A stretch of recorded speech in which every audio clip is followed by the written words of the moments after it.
We got record keeping and a way of doing business. Sometimes we move a little too fast on them seconds. Okay, thank you, Mr. Mays. Call for the question. All right, there has been a call for the question. Point of order. If we can review those rules, this is getting a little much. We can do it later. I think we ready to vote. I don't think it's a lot of discussion, but I think if you read the rules close, I haven't looked at them for a while, but I think you call for the question after debate and went on. I don't think you can just do that. So, whatever happens now happens, but I want to review that pretty quick in a quick meeting, this one or the next one, because it's a little too much and I don't think it's proper. Well, 1 second, Mr. Mays. We will refer that to Attorney Kim. Well, I can, if I may, Madam Chair. Yeah, we're going to go ahead and hear from our legal expertise. Point of order. There's a motion on the floor. There needs to be a second. Yeah, You seconded the, okay. It was seconded. But point of order, to build off of that, there was a call for the question, which in and of itself is a motion, and that also requires a second. Yeah. Yeah. I support. Point of order. Hold on. Let me be clear. So Councilman Mays, he called a point of order stating that Councilman Murphy called for the question was not proper. And so I was going to legal expertise to determine if his call for the question was proper. And then we were going to proceed from there. That is correct. This is Rule 16.1, and it does not make any reference to after debate or after discussion. It just says any person may move to vote immediately. If the motion is supported, debate will cease immediately. If a 2/3 vote is required for the motion to carry, failure to cease talking shall result in disciplinary actions. Violators shall be removed from the meeting. Point of information. Can you start over and read that a little more louder and clearer? Any council person may move to vote immediately. If the motion is supported, debate will cease immediately. A 2/3 vote is required for the motion to carry. Failure to cease talking shall result in disciplinary action. Violators shall be removed from the meeting. So we're going to call for the question. As you can hear, nothing in that requires that any debate have actually occurred. In our point of information, in our rules, is that the same as call for the question? Or do you see two different headings? That section is entitled Motion to Vote Immediately, Previous Question, or Call the Question. Okay, I'll look at it. Thank you, Madam Chair. Not a problem. So we have a motion on the floor to call for the question by Councilman Murphy and then seconded by Councilwoman Eva Worthing. So since there is no debate, roll call, Madam Clerk. Mr. Mays, No. Ms. Lewis, Yes. Mr. Murphy, Yes. Ms. Priestley, Yes. Ms. Winfrey Carter, No. Ms. Burns, Yes. Ms. Herkenroder, Yes. Mr. Pfeiffer, Yes. Ms. Worthing. Yes. Vote is 7 yes. Point of order. What is your point? I'm gonna change my vote to abstain because I think it's being used way too much in something that needs to be reviewed. It's just capping off all debate, not on this, but on others. So I'm gonna abstain and state that reason on the record. Okay. Okay, the vote is 7 yes, 1 no, 1 abstention. The vote is 7 yes, 1 no, and 1 abstention to call for the question. So we are moving to approve the alternative motion of going into executive session after public speaking. So I believe we are, any debate? No, point of order. No. We're just on the vote now. Oh, thank you. Thank you so much. So, roll call, Madam Clerk. Ms. Lewis, Yes. Mr. Murphy, Yes. Ms. Priestley. Yes. Ms. Winfrey Carter, Yes. Ms. Burns, Yes. Ms. Herkenroder. Yes. Mr. Pfeiffer, Yes. Ms. Worthing, Yes. Mr. Mays. Yes. Vote is 9 yes, 0 no. So the vote is 9 yes, 0 no, that we will go into executive session right after public speaking. And so now it's time for public speaking. So Madam Clerk, do we have any public speakers? Committees, they just walk up. There's no speaker slips. They just walk up to the microphone. Hello. My name is R.L. Mitchell. I reside at 759 East Linden Avenue. And for the record, Madam Chair, we the people appreciate you recognize the public before the executive speaking to have our say so before you ice the public out. Thanks to my councilman, Mr. Winfrey, whatever, I can't call his name now. He always try to ice. Anyway, what I'm gonna say about this federal funds, because we the people don't want these funds to be any means necessary to be wasted before we use them. And you seem like you, Madam Chair, Madam Chair, try to ice the people, throw them under the bus, so to speak, but we the peoples ain't gonna allow that tonight. You and your attorney next to you, that Kim attorney, talking that stuff, making the council look like don't know what he doing.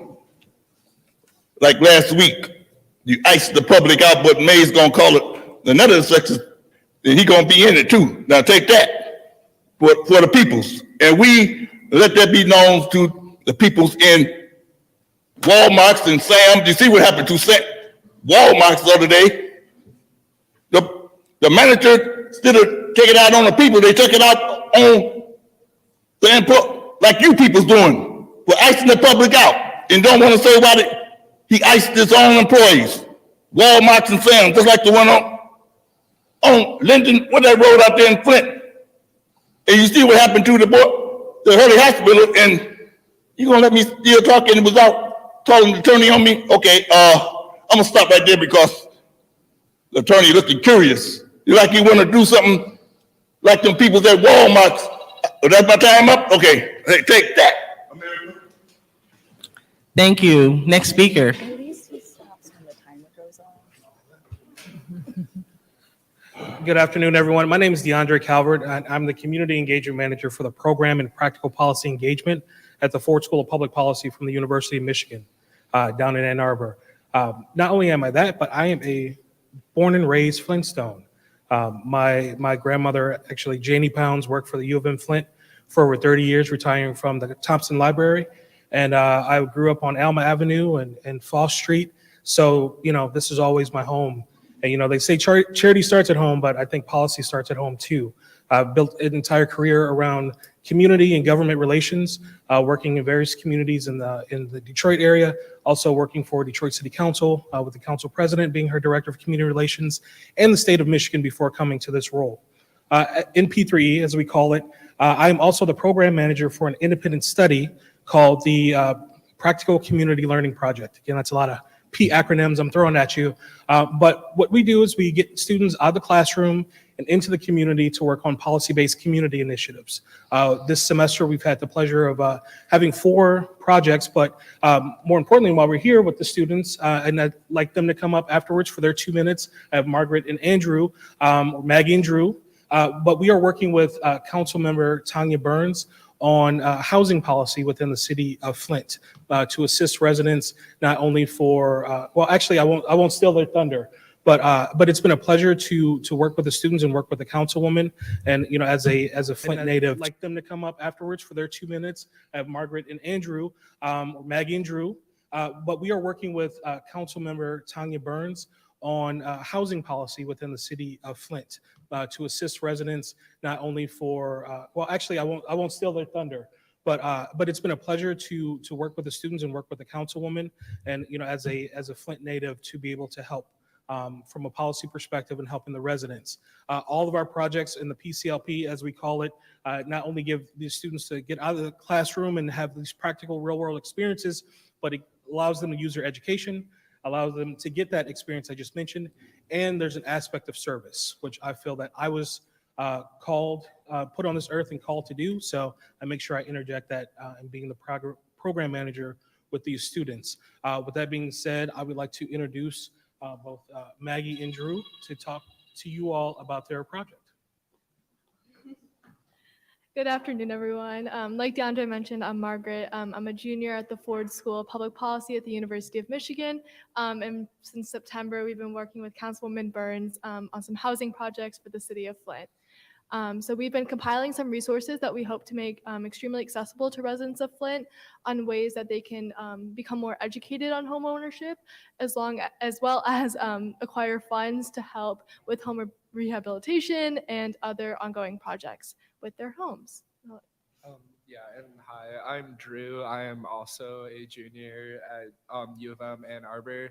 And the final part of our project was compiling a memo where we found the best practices from similar programs around the country that we looked into. And we made this memo in hopes that if the councilwoman wanted to potentially create a program in the future, she would have research she could base the program on. Thank you. Yeah, thank you. Thank you. Any more public speakers? Any more public speakers? All right, public speaking is now closed. Now we will have time for council response. Anyone from council would like to respond? Madam Chair, Councilwoman Burns? thank you. I want to thank everyone who came. Ariel, you have great attendance at city council meetings. You do. And to Mr. Calvert and Maggie and Drew, Margaret and Andrew, I'm sorry, but I appreciate you taking the time to actually come down from Ann Arbor to see and see how we function.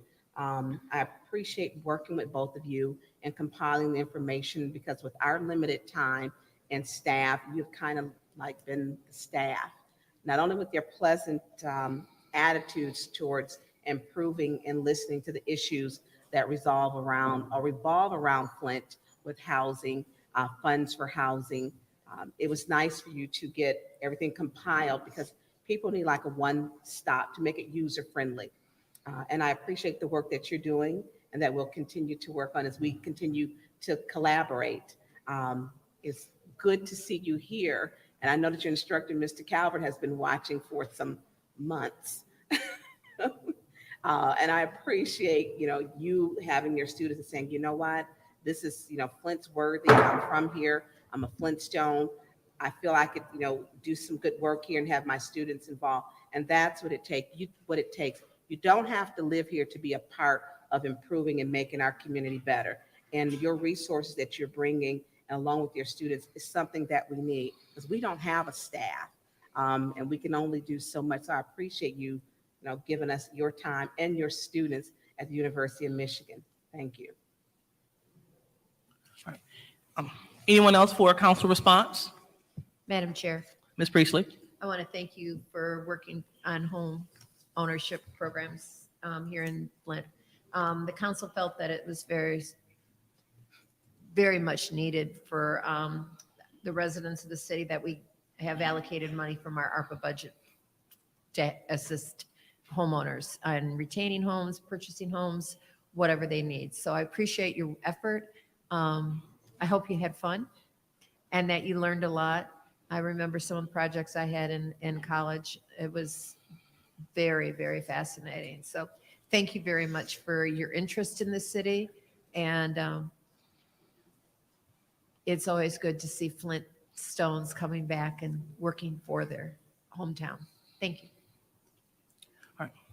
Any other council people want to address the public? All righty. Yeah. Well, seeing that we have. Yes. Yeah. Go ahead. First, I want to thank you guys for coming tonight, listening to you guys doing research with policy that's very important to me when it comes down to housing. One of the things that I noticed is over in the north end of Flint, even the east side, some of the urban undeveloped neighborhoods, there are a lot of decay in housing. dilapidated housing. So I would be interested in looking at the research that you guys have done or plan on doing to just read what you concluded with. One of the things that is concerning to me with the housing stock in the city of Flint is you have a lot of housing, rental housing development around downtown Flint. And I don't have a problem with housing development around downtown Flint. I guess they trying to build within and then build out. But as a result of that, when it comes down to the census count, we are losing residents in the 3rd ward, the 1st ward, 2nd ward, 4th ward, because people are migrating into more populated areas.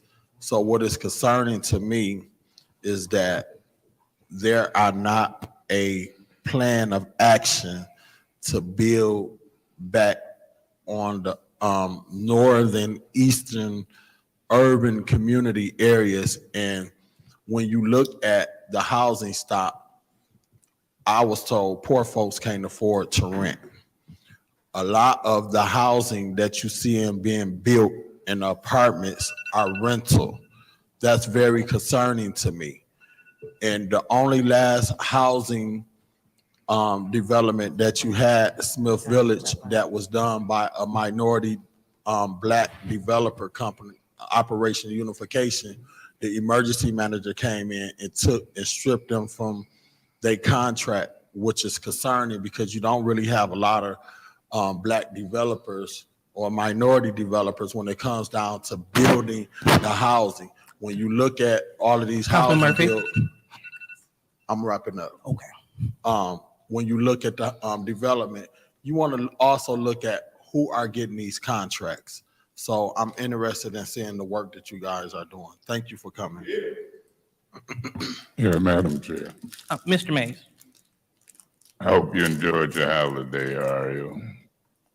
And I like your hat. Well, it's a good hat. To the other speakers, when I heard you mention housing, what comes to the forefront of my mind is about $7.6 million that Ernst & Young, a compliance firm, have looked at some request forms that the majority of this council approved. They approved the forms as a legitimate way for residents to speak out as to what some of their needs were. You probably heard of the ARPA funds. And we have millions of dollars of those funds. And I'm intent, diligently, aggressively intent in using my council seat and any other leverage I can in order to allocate millions of dollars as it relates to housing needs from those funds. So as I find out more of what you do and what you're trying to do in the city of Flint, I want you to know what I'm about and what I'm trying to do from this first ward council seat. I'm pushing for residents to get funds for housing as it relates to those ARPA funds. We got a stack of those legitimate applications that people are crying and reaching out on. I'm gonna see what the majority of my colleagues do. I've seen funds allocated to a variety of places so far. And so I'm gonna diligently work with you and anybody else to allocate funds to housing. So welcome. I congratulate you. I tip my hat to you. And let's see what we can do together in the area of housing in the city of Flint. Thank you so much. All right. Any more speakers? Anyone else would like to address the speakers? Okay, well, since no one else would like to address them, I would be the last one to do so. I'm happy to hear that you all are working with council, because we are short-staffed. You know, when you look at what other municipalities, what they have to work with, you know, a lot of the offices, the council people, they have a whole office, and the office is constructed around policymakers, the community service aspect, and everything else. So they have that support, and they are full-time. So imagine us trying to do all of that as one person. You know, so we definitely appreciate all of your efforts, and I look forward to hearing great things coming out of this. All right. Well, now we are closing council comments, and I will now entertain a motion to go into executive session. Madam Chair, Councilman Herkenroder. I make a motion to go into executive session for the purposes listed on the agenda. Okay, we have a motion. Is there a second? Yeah, actually, point of order. Yeah, we voted on that already, so we should be going into executive session. Oh. All right, well, we will now go into Point executive. of order. I would, for the record, still try to do the motion and the vote. Okay. Thank you, Mr. Mays. So, And- all right, so for the record, we'll go ahead and go for, thank you, Mr. Mays. Madam Chair. Yes. I would second that motion. Okay, so it has To been go moved. into session. Okay, it had been moved and properly seconded to go into executive session. So, Somebody did make a motion. to go- yes, Councilwoman Herkenroder made the motion, and then you seconded the motion. All right, All right, and so we're going to go ahead and, discussion. yes, discuss. Yeah, Madam Chair, if I may. Yes, Mr. Mays. Through you to Attorney Kim, are you prepared and ready to discuss both of these matters with the council in closed session? I mean, it's double true. Yes. Okay, thank you.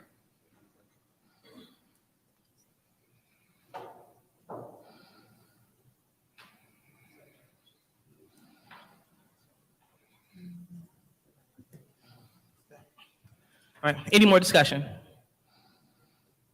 Any more discussion? All right, so let's go ahead and call for the vote. Madam Clerk? Mr. Murphy? Yes. Ms. Priestley? Yes. Ms. Winfrey Carter? Yes. Ms. Burns? Yes. Ms. Herkenroder? Yes. Mr. Pfeiffer?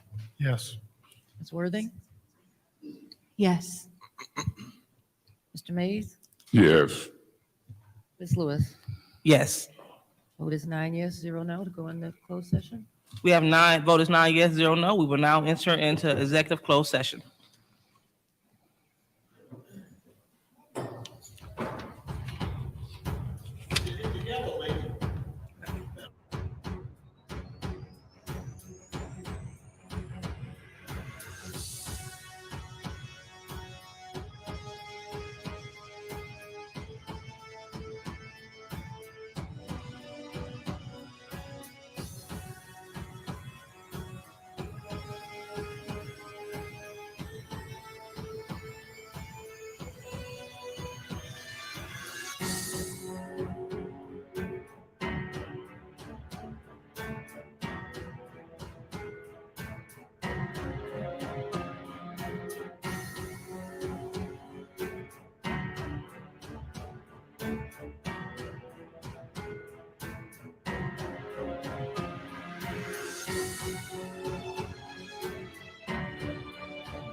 Affairs meeting will now return to order.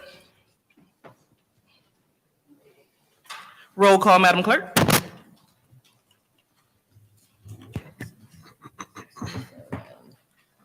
Okay, Mr. Mays is not in. Ms. Lewis? Present. Mr. Murphy? Present. Ms. Priestley is not in. Ms. Winfrey Carter? Present. Ms. Burns? Present. Ms. Herkenroder is not in. Mr. Pfeiffer? Present. Ms. Worthing? Present. You have 6 members present? Ma- We have 6 members present. Madam President, Councilman Murphy. yes, I would like to move the master resolution 220488, 220489, 220490, 220491, 220492, 220493, 220494,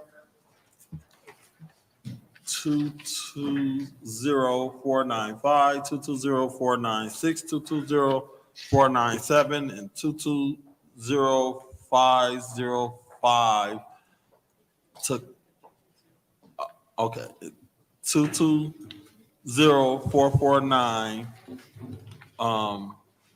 220487, and 220498 to council with any separation.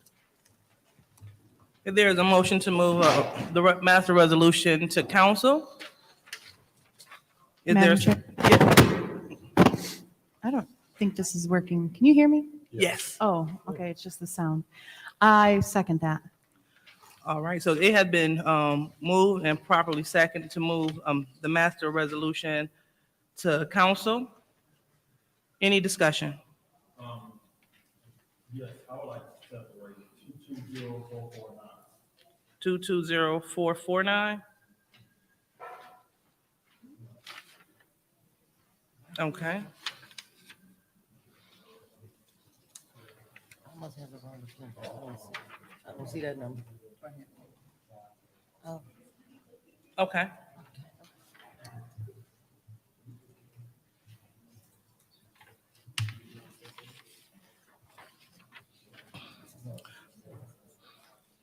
All right, so you said 220449, which is the lease agreement for the Flint City Golf Course? Okay, okay. Any more separations? Councilwoman Priestley?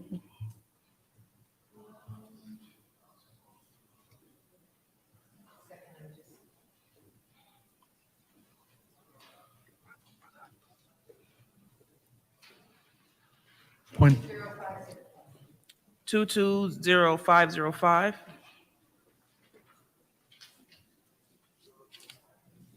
Okay. Oh, did I hear you, Councilman Pfeiffer? All right. Any more separate? I was just asking for clarification. Did your motion include the appointments as well? Or just the resolutions? I didn't catch all the numbers. You, and the appointments? So. Okay. Okay.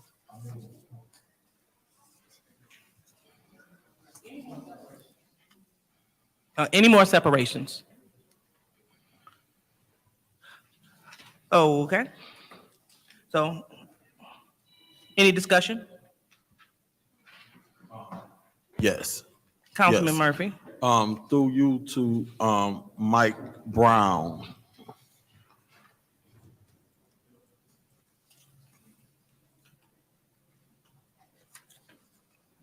This one is for resolution 220488, contract A Saginaw Pavement Company paving and milling of Welch Boulevard, DuPont Street and Fleming Road.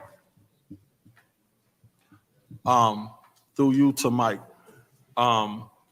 Could you tell, me or this body, how far of Welch, DuPont and Fleming Road is this, asphalt paving company is projecting? I'd have to call up Rod McGow. Okay. My other question that you may can answer, he can answer this too, is there any infrastructure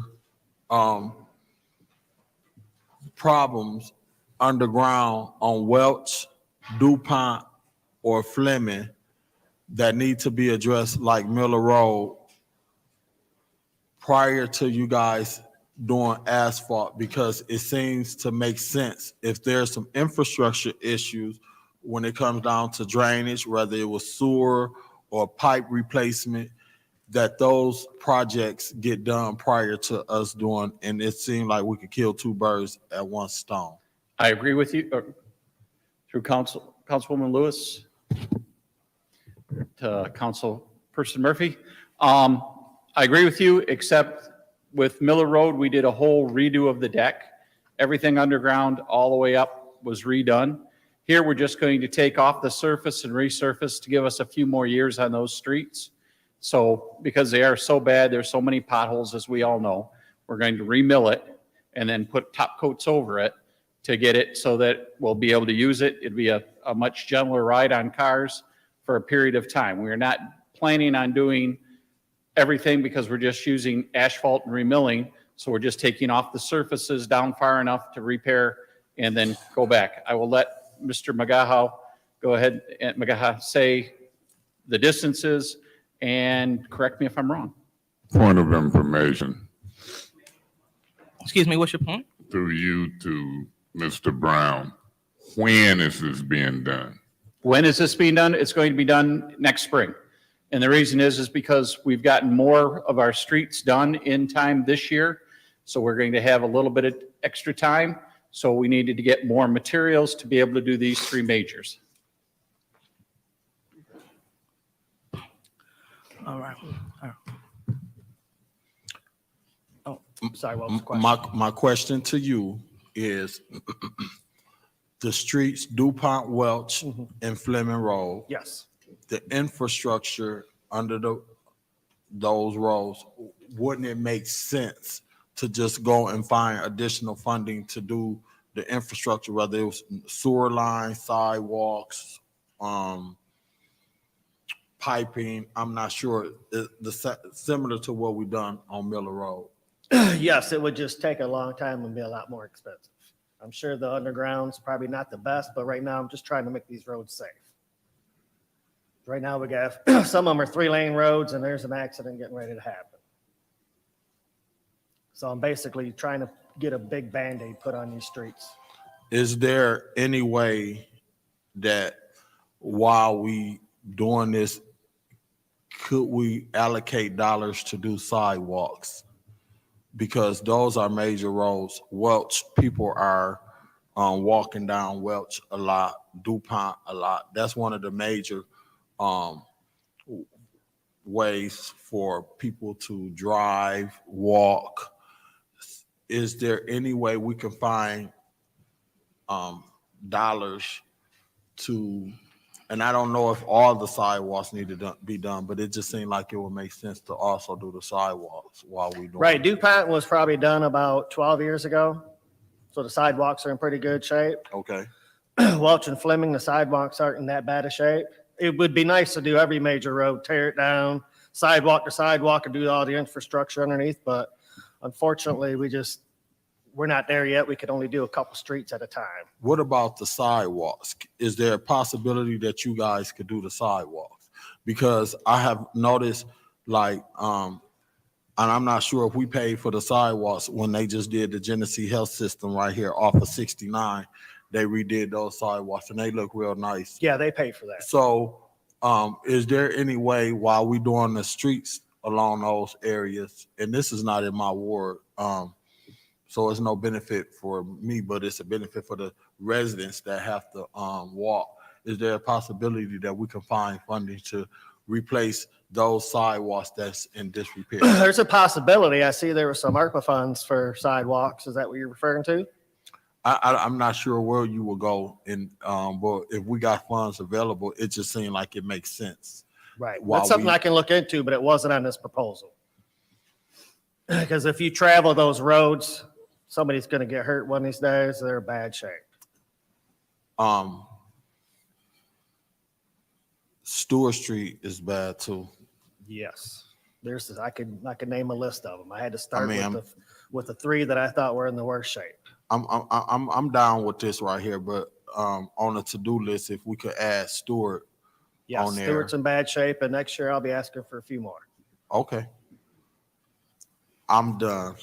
Thank you. Madam Chair. Councilman Mays. Yeah. When it comes to Fleming Road, what you looking at from Pearson Road headed south? Yep, south to Pasadena. Okay, so you looking at south to Pasadena? Yep, Pasadena. We'll go through Stewart and up to Pearson. Okay, so you'll go from Pearson Road to Pasadena. You won't cross Pasadena. No.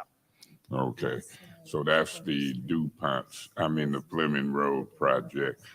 DuPont Street, I would assume that you're going from Pasadena south. Yeah, we're gonna, Copeman is where we stopped the project a couple years ago.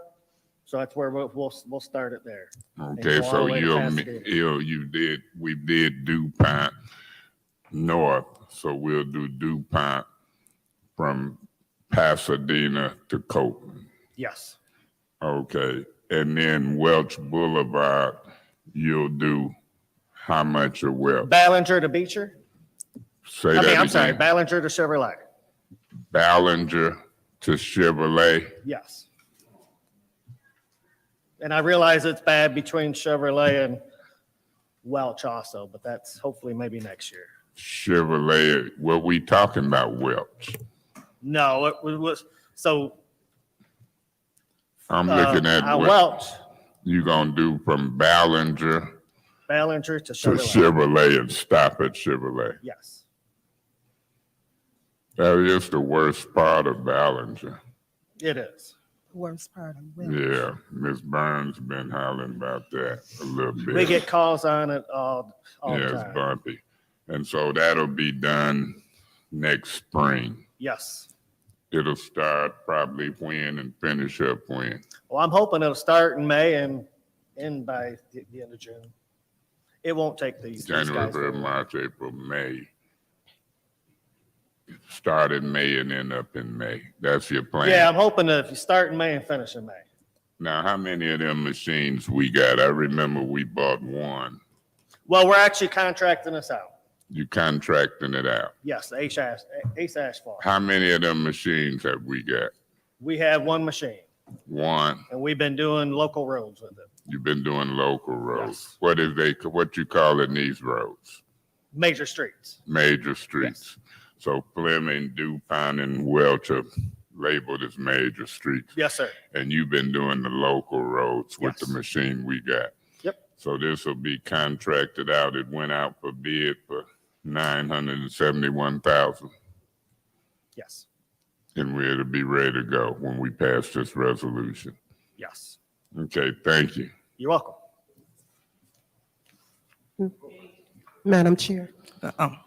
Ms. Winfrey Carter. Thank you. Mr. Yes, ma'am. I just want to say thank you You're very welcome. for getting Welch Boulevard on this list here. But I'm thinking you were gonna do the whole Welch Boulevard from Ballinger all the way to ML King. I mean, I'm oh gonna my get God. there. When are we gonna get to that part as Right. well? Hopefully next year. I had to start somewhere. And Okay, you know, well, I'm between, glad. I'm between glad. Ballinger and Chevrolet is the I'm- worst. But you know, I'm pushing for that other end Good. of That's- Welch because that's tore up too. It is. I'm Yeah, glad you're so- pushing for it. I'll be in next year's. Okay, Yes. okay. I'm gonna keep you to that Thank you. because I've been asking about Welch Yes, Boulevard it's a bad for a shape. while. Yep. All right. And that's it. I Okay. just wanted to thank you Yeah, you're welcome. and find out when the other part will be taken care of. I mean, I can't see why it can't be taken care of now, but I'll settle. Thank you, Madam Chair. Madam Chair, Ms. Burns. thank you. Mr. Brown, you two, y'all get you next. Mr. Brown.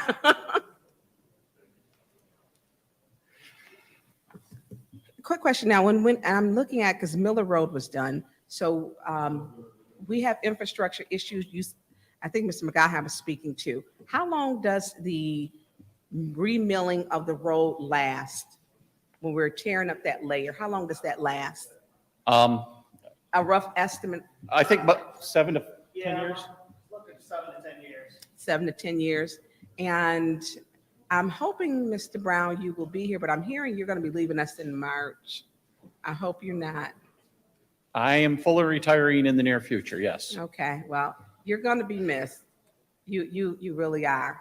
And it's been such a pleasure because I have been very adamant, and I think I stopped sending emails about Welch. It's not even in my ward as the boundaries change, but I can tell you people will be ecstatic because Welch is horrible. You can't even dodge a pothole, and you can't repatch a patch that's been patched because it's bad. So the community, I thank you for that. I truly do.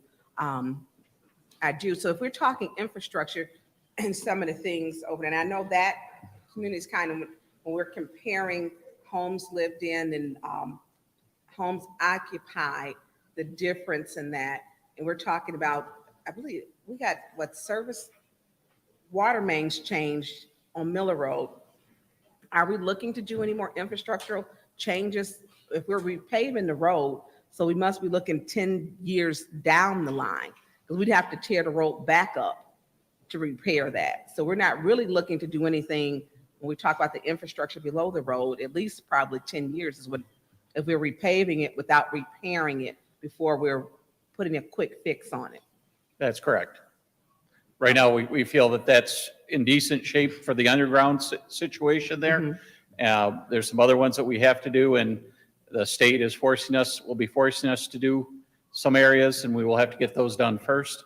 Then we will be looking at our funds to see how much extra we can do and do more other main roads or other side streets where we're having a lot of problem. Okay. And most of the time, to be honest, I think we'll be downsizing because our pipelines for most of our areas are much too big for the amount of water we really need going through them. Right. And that area's had a problem. I know I've seen Winona Street over in that area going across Welch where the fire hydrants they would be running during the summer months, which was free on every corner, actually, they were running. And we did that for probably 2 months, I believe. So that I'm concerned about in the future. Are the automatic flushers back on, or?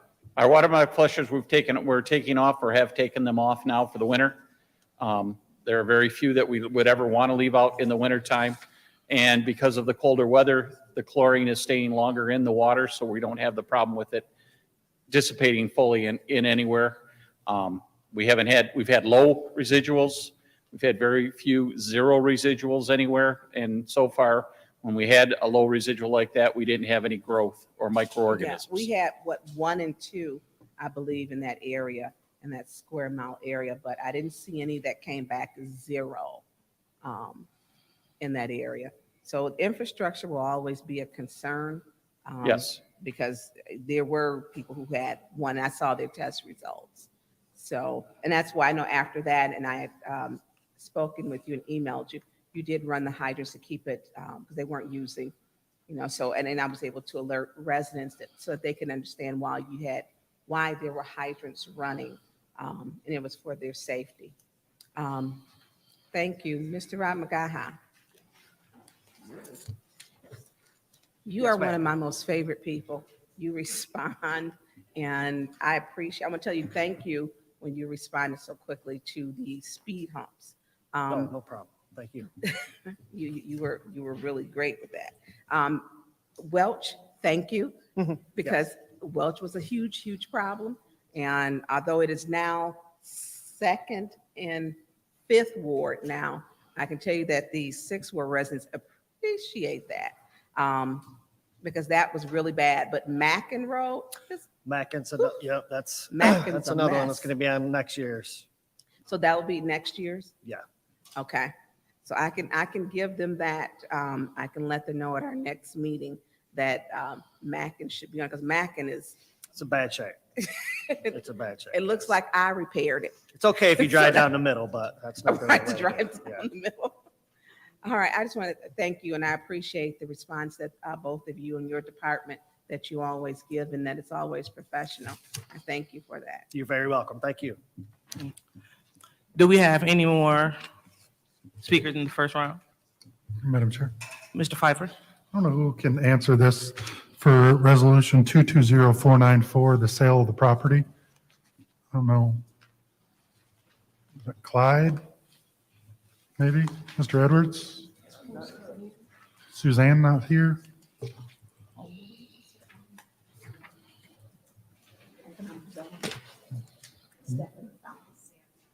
Oh, Sam. What's she doing? I think she did the other one. With the sideline. Yeah.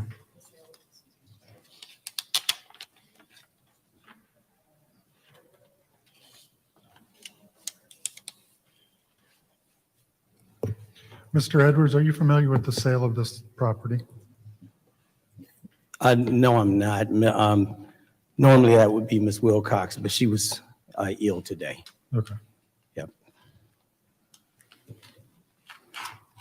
Madam Chair, I would like to add 220494 to a separation. Is it 220494? Yes.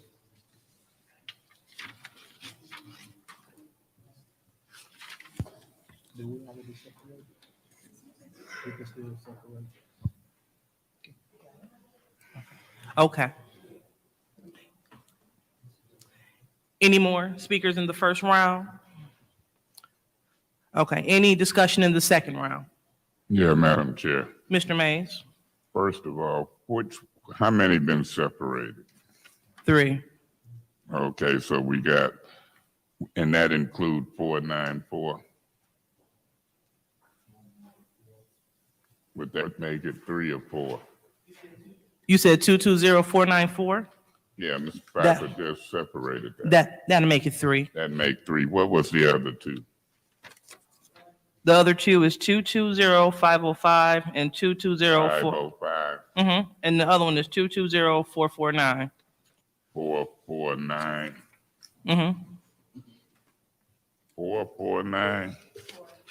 Yep, 449. It's on the bottom of page 4. The lease agreement On for the the Flint. bottom of page 4. Mhm. Okay, the golf course. So those three have been separated.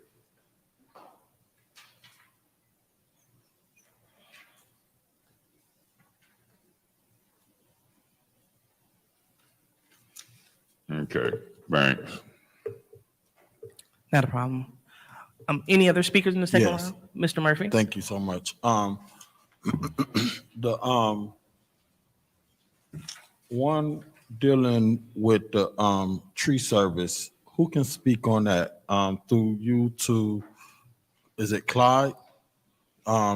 Resolution 220491, contract J&M Tree Service, Urban Forestry Services. My question to you is, what responsibility will the tree services be responsible for? Is it just cutting the right-of-way trees or fallen trees or land bank owned trees or park trees? What would be their role and responsibility? This one was primarily directed towards maintenance on City Hall property. This was Okay. coming directly from Lee Osborne, who is the one handling maintenance on city properties. So this contract was to target maintenance at City Hall complex. Okay. And here's why I brought this up is, and I want to thank Arnold Brown for all the work that he do for my ward, and I'm sure he do for my colleagues when they call him. He Johnny on the spot with his workers. There were a tree or that fell into a lady yard that was either owned by the land bank or whoever. But I think we need to put together some kind of policy that if Arnold Brown have to take his crew and they have to go and cut and trim a tree or remove a tree out of a street, his department should be getting reimbursed it. If we paying tree services to cut trees down, and I know this specific resolution is dealing with just the trees around the city of Flint. But if that's gonna be his role and responsibility to add that on into him having to go and bring his crew, I think they ought to either get a budget for tree removal services to add into his budget or being reimbursed for what even department. If they go and gotta get a tree because the land bank didn't cut a tree down that fell into somebody's yard and he gotta go cut it, I think the land bank should be billed for the services that we use and he rendering to tear down a tree. And if he is trimming up trees and trees done fell in the right away or the street and he going, it's not his first time going to clear up the tree, I think he ought to be budgeted in his department. And I'm not sure whether his department budget to take care of trees. I know he doing blight removal, trash removal, but now he getting into having to take care of trees, and he do a good job. I just don't want him to be under budget. That's my point with that. I think that's a valid point, Councilman Murphy, and I think that's a discussion to be had with his division and the finance department as to ways to compensate him appropriately or compensate that division based on the examples that you just provided. And my follow-up, we've been meeting with some funders for non-structural blight, which deal with trees. I would love for your staff members or someone from your department with Arnold Brown to be able to come to our next meeting to make sure that they at the table when we're looking at what cleaning up this neighborhood look like. Again, Councilman Murphy, I'm sure that is something that we can, have a discussion around and see how we can possibly procedurally work that out for him to be available. Thank you. I'm done. All right, thank you, Mr. Councilman Murphy. Anyone else in the second round? Madam Chair. Ms. Priestley? I was reading this, the staff review, and seems like it's got 132 trees that need trimming. Are there that many trees on the campus? It says City Hall campus, so it's like, I didn't think there were that many trees. And 75 need trimming and 19 that need to be removed. That's a lot of trees. Oh, really? Okay. Are Yeah, those yeah, all Miss- here on this campus? Mr. McGaha just informed me there are 224 trees on this area, this campus area. Okay, most of them need work then. They probably have All right. been that was my- neglected over the years, so That was my question. Thank you. you're welcome.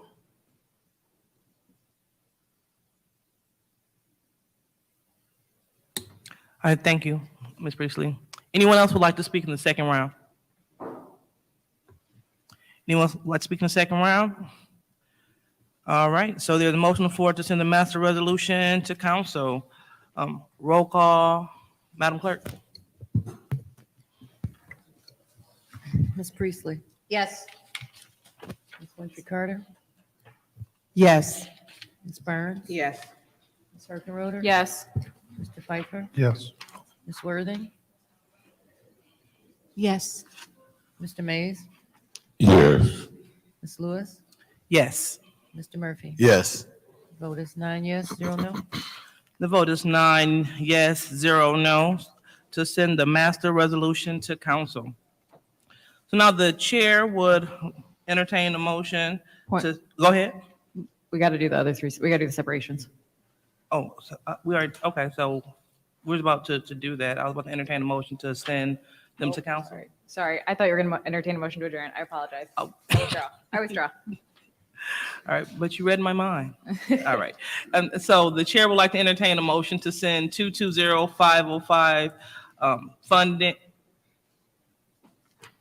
Okay, provide funding, Office of Public Health, American Rescue Plan Act, ARPA funding to council. Madam Chair, Ms. Priestley. I make that motion. All right, it has been so moved. Is there a second? Support. All right, it's been made, motion has been made and supported. Any discussion? Yeah, Yes, Madam Madam Chair. Mhm. Yeah, Madam Hold Chair. on, Mr. Mays. Did I heard you first? Okay, Ms. Priestley. Okay, just a quick question to Ms. Ferguson, please.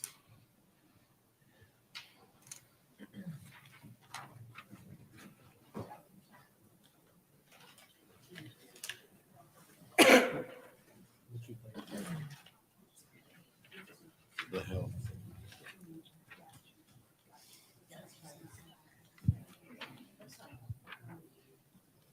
Through the chair to you. We've set aside the money for the funding for the first year. Have you obtained funding for further future years? We are working on that. We've already obtained a small percentage of future funding. You approved a grant acceptance for the Flint Lead Exposure Registry a few weeks ago, and that is partially funding that office for the next couple of years. So we've started that process. It's just trickling in. I'm glad that that the council approved the funding for the first year so that we have the opportunity to get more funding. Thank you very much. You're welcome. All right. Yeah, Madam Chair. Mr. Mays. Yeah, this resolution says a resolution resolving that the appropriate city officials upon city council approval are authorized to do all things necessary to amend the FY 2023 budget to provide funding to operate the public Office of Public Health for as long as the funds are available from the funder. What amount of money is we talking about amending the budget to? I believe that there is a table that's on that resolution that includes the total dollar amount that is being requested. Okay, but I'm asking you, do you know? Yeah, I believe it's just over 400,000.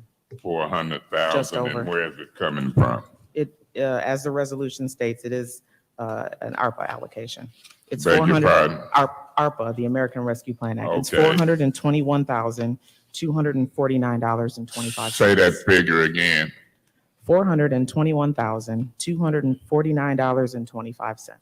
So when it says amend the budget to FY 2023 budget to provide funding for as long as funds are available from the funder is the ARPA funds. Is that what you're telling me?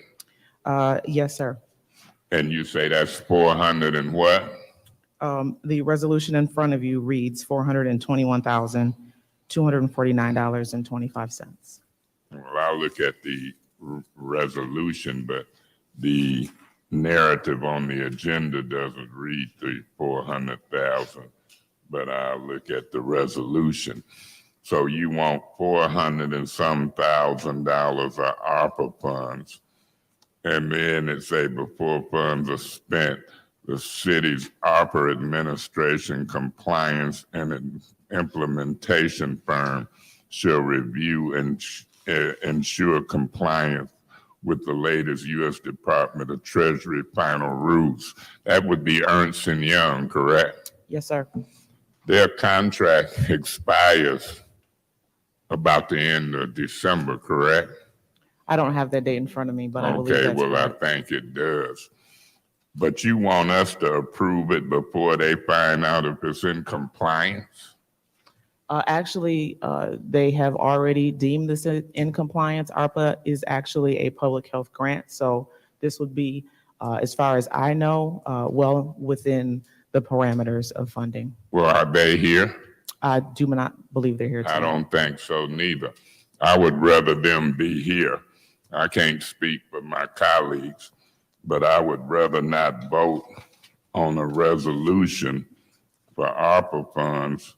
It says before funds are spent, the city's ARPA administration, compliance, and implementation firm shall review and ensure compliance with the latest U.S. Department of Treasury final rules.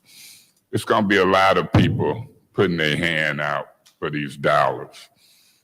It's about 400 or 500 residents that already put their hands out.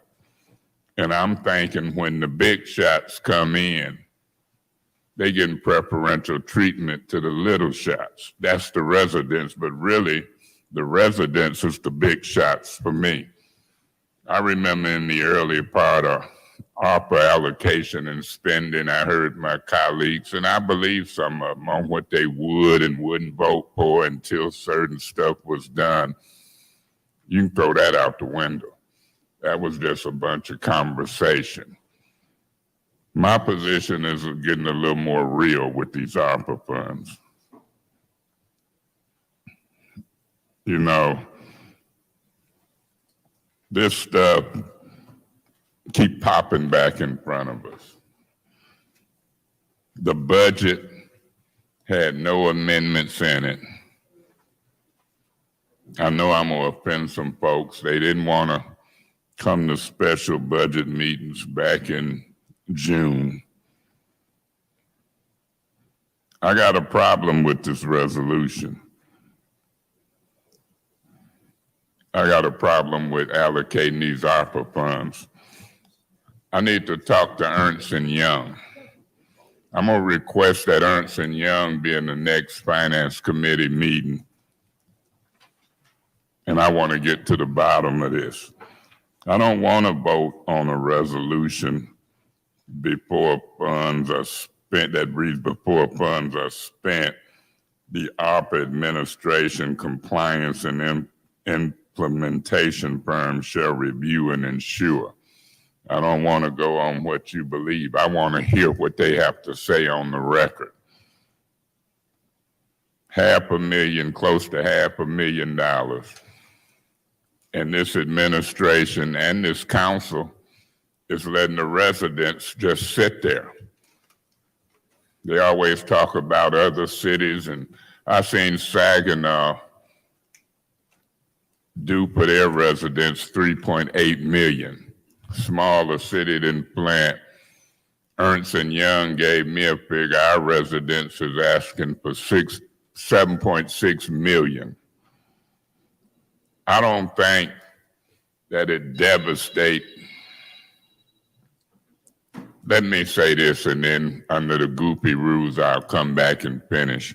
I don't think it devastate the ARPA funds, 400 and some thousand, but you're gonna see me in this term push hard for the residents versus the big shots who keep coming, getting millions of these dollars. I'll finish up in my second round and decide what I want to do here. All right. Any more speakers in the first round? Madam Chair? Mr. Pfeiffer? Yeah, I won't be supporting this either. I believe that a lot of these are just doubled up of what Genesee County Health Department provides, and the portion of the water lead test and copper rule testing, that should be covered by the state or whoever for the water. We shouldn't have to pay that out of our ARPA fund. So I think that this is just a feather in the hat for to have a program that I don't know that it actually provides a benefit to the community. So I'm going to be voting no. All right, thank you, Mr. Pfeiffer. Ms. Winfrey Carter? Yes, thank you, Madam Chair. Ms. Ferguson, I have a question. How much do you already have in your budget as far as the public health department?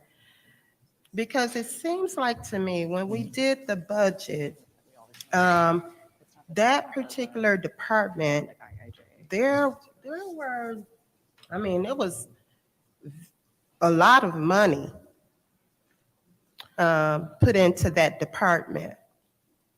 Actually, there was no money put into the Office of Public Health. It has been grant funded up to this point.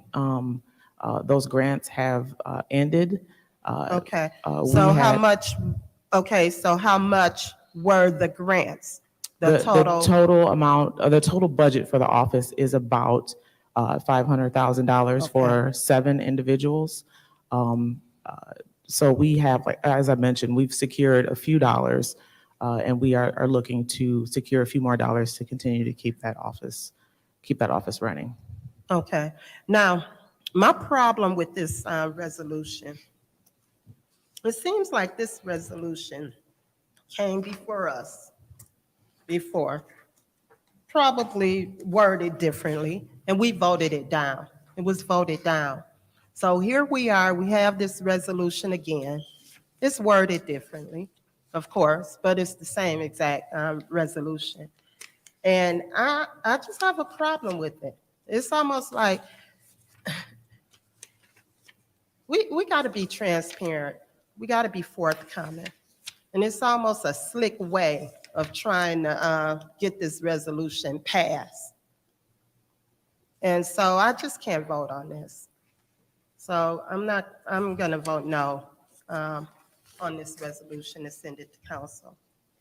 Thank you, Madam Chair. Madam Chair. Ms. Worthing? Ms. Ferguson, can you remind us again what the Office of Public Health has done and wants to do? Sure, one second. I've got some notes here. The Office of Public Health provides a lot of direct services to Flint residents. I think the one that you see most prominently is the clerk that is at the customer service desk as soon as you walk into City Hall to the right, who provides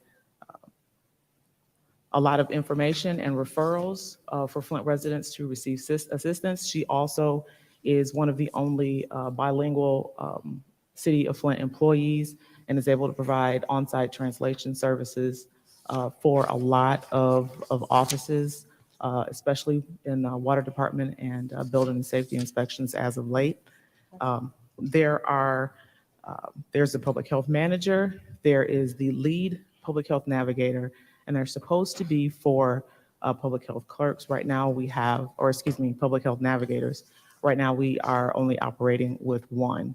They provide assistance to make sure the city meets its sampling requirements for the lead and copper rule. They are connecting residents with a lot of services they need. The most common question that we are receiving that I heard about today was with residents who need assistance for housing. They serve in a number of capacities on call for emergencies. For example, they were on call 24/7 at this time last year, supporting residents who were affected by the Hogarth explosion, assisting with connecting them with Catholic Charities and other organizations to ensure that those families had housing. They made sure they worked with Consumers Energy to get the families gift cards so they could take care of basic needs like food and clothes immediately. They do a lot of work with partners in the community to connect residents with much needed services. They also are responsible for the distribution of water filters and the replacement cartridges for those. They staff the Water System Advisory Council. They're working with the Genesee County Food Policy Council. They are partnering with the Health Department to, in fact, put on a vaccine clinic later this week. You know, the amount of work that they do in partnership with places like the Health Department are significant in the city because we are able to provide hands-on, one-on-one direct service and case management to Flint residents where the Health Department is not able to do that. Thank you. And is the state providing any more monies for the lead and copper rule or the kits, things like that? As far as staffing folks to go to homes to ask residents and collect the test kits, to my knowledge, they have not provided any staffing costs for that. Since I've been here, the Office of Public Health has done that work, and they've done it well. They finished collecting the required numbers of samples ahead of time, pretty much every sampling period since 2020, and lately they've done it in partnership with the Water Department because of the unavailability. We don't have enough staff in that department right now because of the vacancies. I would like to see this funded mostly through grants. However, at this time, I could not let my residents down by voting no and not have this available for them. This is an essential service for the residents of the city of Flint, and I'll be voting yes. Thank you. All right, thank you, Ms. Worthing. Anyone else in the first round? Madam Chair. Oh, yeah, okay, Ms. Burns. Thank you. Thank you for yielding, Councilman Murphy. Real quick, Mrs. Ferguson. Thank you. Is this similar to the young lady with the grant? Because it seems like when she stood here, is this the same grant that she came or request for ARPA dollars that we're now asking for again? I need some more context, please. Okay, she came and asked for $450,000. I don't even know, is she still here with the Faith, yes, Faith Grosbeck. Faith. Faith Grosbeck is our manager of public health, and the last time this resolution was presented, it was voted down by a technicality that Councilwoman Priestley pointed out. Okay, so are the dollar amounts the same or just slightly off? The dollar amounts have been reduced because we received the Flint Lead Exposure Registry grant, and the other one I forgot to mention is there's a small portion of the community-based violence interrupter program grant that you also recently approved, covers a small portion of the public health office. How much are those two portions of the grants that you received from the registry and the violence interrupter? It's right around 50,000. It's not very much money. Not That's very not an much. exact number. I'd have to get a more accurate number to you if Was needed. this on the Skillman grant prior? The office itself was not on the Skillment grant. The office was on the Healthy Start grant that was with the Genesee County Health Department. That grant was not renewed at a federal level. And so, we were anticipating that it would be. And we found out in the first quarter of this year that the county would not be not getting an extension, and they would not be getting that funding. That funding opportunity was not renewed. Okay, so that one carried the bulk of, Yes, yes, ma'am. That carried the bulk of that grant or that office for actually the last 4, maybe 5 years. what about the first 3 to 4 years? What grant was that? That's before my time. I'm not aware. Oh, okay, so, okay. So, I would like to see this grant funded. I know that it has changed as far as we don't receive the traffic at the beginning of the water crisis as we do like for their needs with the navigators. And so this funds how many jobs again?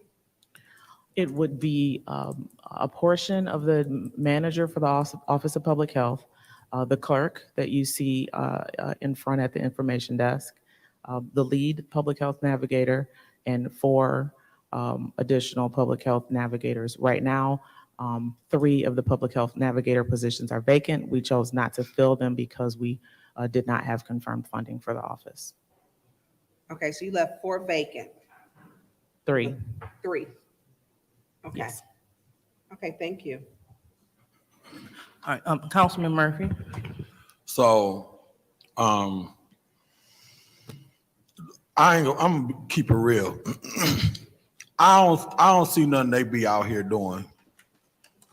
I'd rather see money go towards the NSO officers, get them a raise, and let each officer be giving filters out while they riding around in the neighborhood with the water, and change their job classification to NSO officer to maybe NSO officer / health navigator. I just don't know. I don't see nobody out there. I don't see no boots on the ground when they come down to have the state make sure that we have some health navigators in the city of Flint for the next 20 years because of the water crisis. I just don't see us grant funding our way up out of what's going to happen when the grant run out. Then we're going to be looking at some additional dollars. I'm just not down with it. I don't know nothing they do. I don't know no resident that can call me from the 3rd Ward that'll say, okay, I could go to a health net. They don't know nothing about these people. As far as contact information, what you just told us is what I just learned.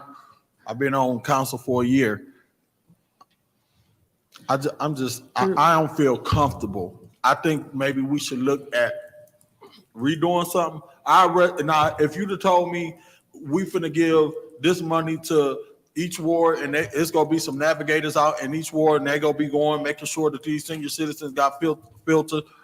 For one, you barely know how to put them on the sink. Them older ladies, and I'm not saying everybody, but they just don't know how to put no filters on those. They be struggling trying to take it off and put it on. I just think we should relook at the grant and how we funding them. If each ward had a health navigator in there and they was riding around, making sure they checking on the senior citizen and making sure that, identifying and having that one-on-one contact. When I worked for Fatchett, me and Councilman Jerry Winfrey Carter, my job was to go out and talk to the residents and set up appointments and make sure that they was, so if a health navigator, we paying these people and the residents just don't know, I just don't feel, I ain't convinced based on what you just told me that funding this right here we gonna get the bang for our buck. Now, if I went back to the drawing table and be like, okay, we got 9 NSO officers. Let's see how we can work with y'all. I'd rather see my NSO officer do what you do while you riding around and maybe you going to check, make sure sister so-and-so or brother so-and-so got a filter or some water or his water tested or and I'm not saying they got to be the NSO officer. Maybe I'm overreaching when I'm saying NSO officer, but if the health navigators were actually deployed to the community and they was going door knocking and I synced them or whatever, I'll be down with it. But I don't know nothing they do really, and I ain't convinced based on what you told me that this worth me funding. So right now, until I see something different, I don't know if I can support this tonight. I'm done. Anyone else? Through you, Madam Chair, I'd like to respond to Mr. Murphy, if that's okay. Absolutely. So, the public health office covers a lot more than just the water sampling. And they, with this funding, would like to expand services. They're doing quite a bit right now with food insecurity and community referral network and a number of different opportunities to help connect Flint residents with the resources they need. In just the last year, they've attended over 35 outreach events. They've been able to distribute over 7,000 water filters. Some of those are personal home deliveries for residents who are unable to come out and get those. There are a lot of services that are happening that people don't see, but that doesn't mean they're not happening. If you call the 410-2020 number, you always get someone who is able to help residents. We've got folks who are there to help with applications for water and utility assistance. They partner with G-Card to make sure that folks who need help with those type of things get connected with those kinds of services. There are quite a few folks who call and ask for help and have been helped through the work that the Public Health Office does. Now, as of late, you say you haven't seen a whole lot of folks. We have 3 vacancies in the office right now, so we can't be everywhere all the time. But we would really like to get that office back up to full strength. There are a number of services that Flint residents need on a regular basis that the navigators have been able to help connect folks with resources for. All right, thank you, Ms. Ferguson. So seeing that everyone has wanted to speak in the first round, I will go ahead and definitely chime in. Before I make any accusations about the office, when I initially heard about it, because I was definitely skeptical, I looked into it. And then after I did my due diligence, I sent people your way. And the response that I've had from the Second Ward residents have been outstanding because they have been filling the gap. And today, I received a phone call from a Second Ward resident because she purchased a home. And when she went to move in, someone then broke in and stole her water heater and her furnace. So she moved into her home to no water heater and furnace. And she called my phone distraught. Me not knowing who to contact, I said, let me put her in contact with the health navigators. Let's see what they do. And let's just say she was so filled with emotion and tears just trying to tell her story. She broke down as I was attempting to give her the phone number. However, after I connected her with Miss Faith, they had a conversation. Let's just say she texted me, and this is a direct quote from her. Miss Faith gave me some agencies to contact, and she's serving as a navigator to help me get what I need. I'm calling now and thank you for getting back with me. I thought that was beyond amazing. I hope you have a safe and blessed day.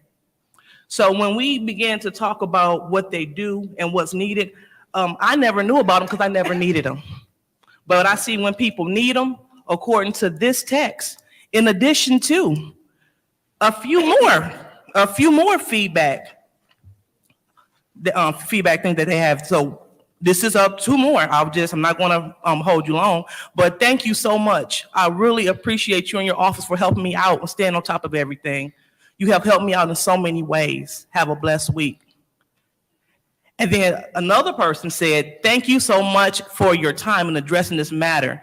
It's nice to find people who take an interest in their job and try to help solve an issue that I've been dealing with for years under the previous administration. This isn't me speaking, this is the residents speaking. So I'll be beyond remiss not to listen to the residents, especially the residents in the second ward. And when I hear this office speak, I hear progress because you're actively looking for funding. You're not just depending on ARPA. You're actively looking for funding to keep this going. So I hear my councilman, my colleague in the third ward speaking about what they should do. One thing about policy is that it's shapeable. So we can definitely get more invested and help shifting a couple of goals and priorities as the residents see fit. But we'll be doing a disservice. Imagine if we pulled this funding, they couldn't help people. Imagine what the lady will be doing with no furnace and water heater in the dead of winter. It's not by her own doing. And she's trying to maintain her residency here in the city of Flint. She could be like many and go away to other areas, but she chose Flint and she chose to reach out for help. And this office advocated on her behalf. And now she's on her way to becoming whole. So I just implore my colleagues, let's do what's right by the people of the city of Flint. You might not have this issue in your ward, but in the second ward, third ward, north side, this is prevalent. So let's help our public health office as they help the residents. With that being said, we're going on to discussion in the second round. Madam Chair. Mr. Mays. Yeah, through you to Mr. Edwards, while you're coming up, I want to ask Ms. Ferguson a question. Ms. Ferguson, the funding you have now, when will it run out?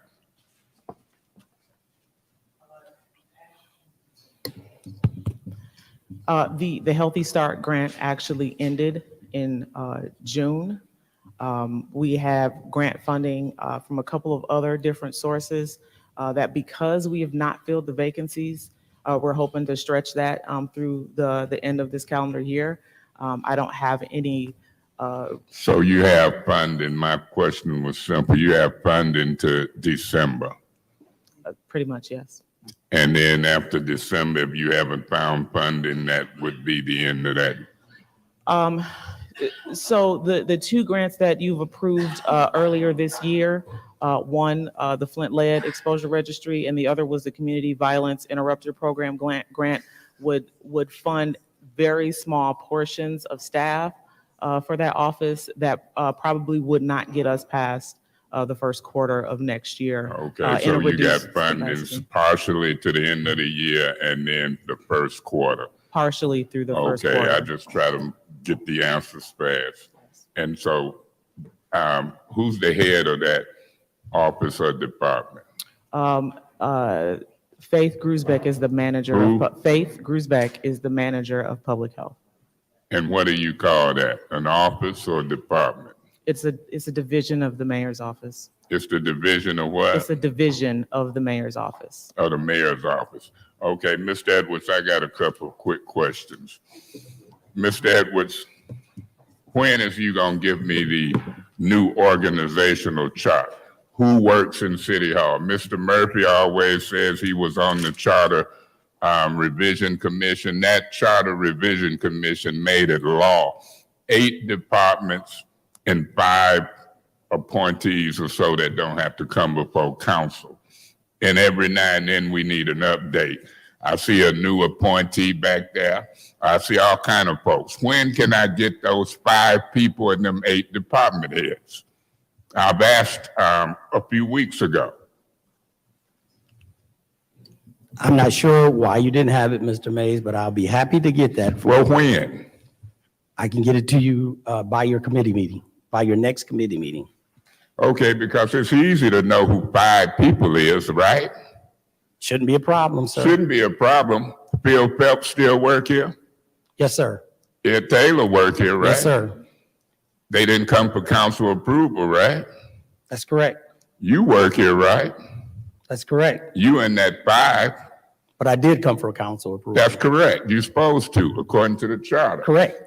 And so it's a PR lady came up to me when we were doing a protest. She didn't come before council, did she?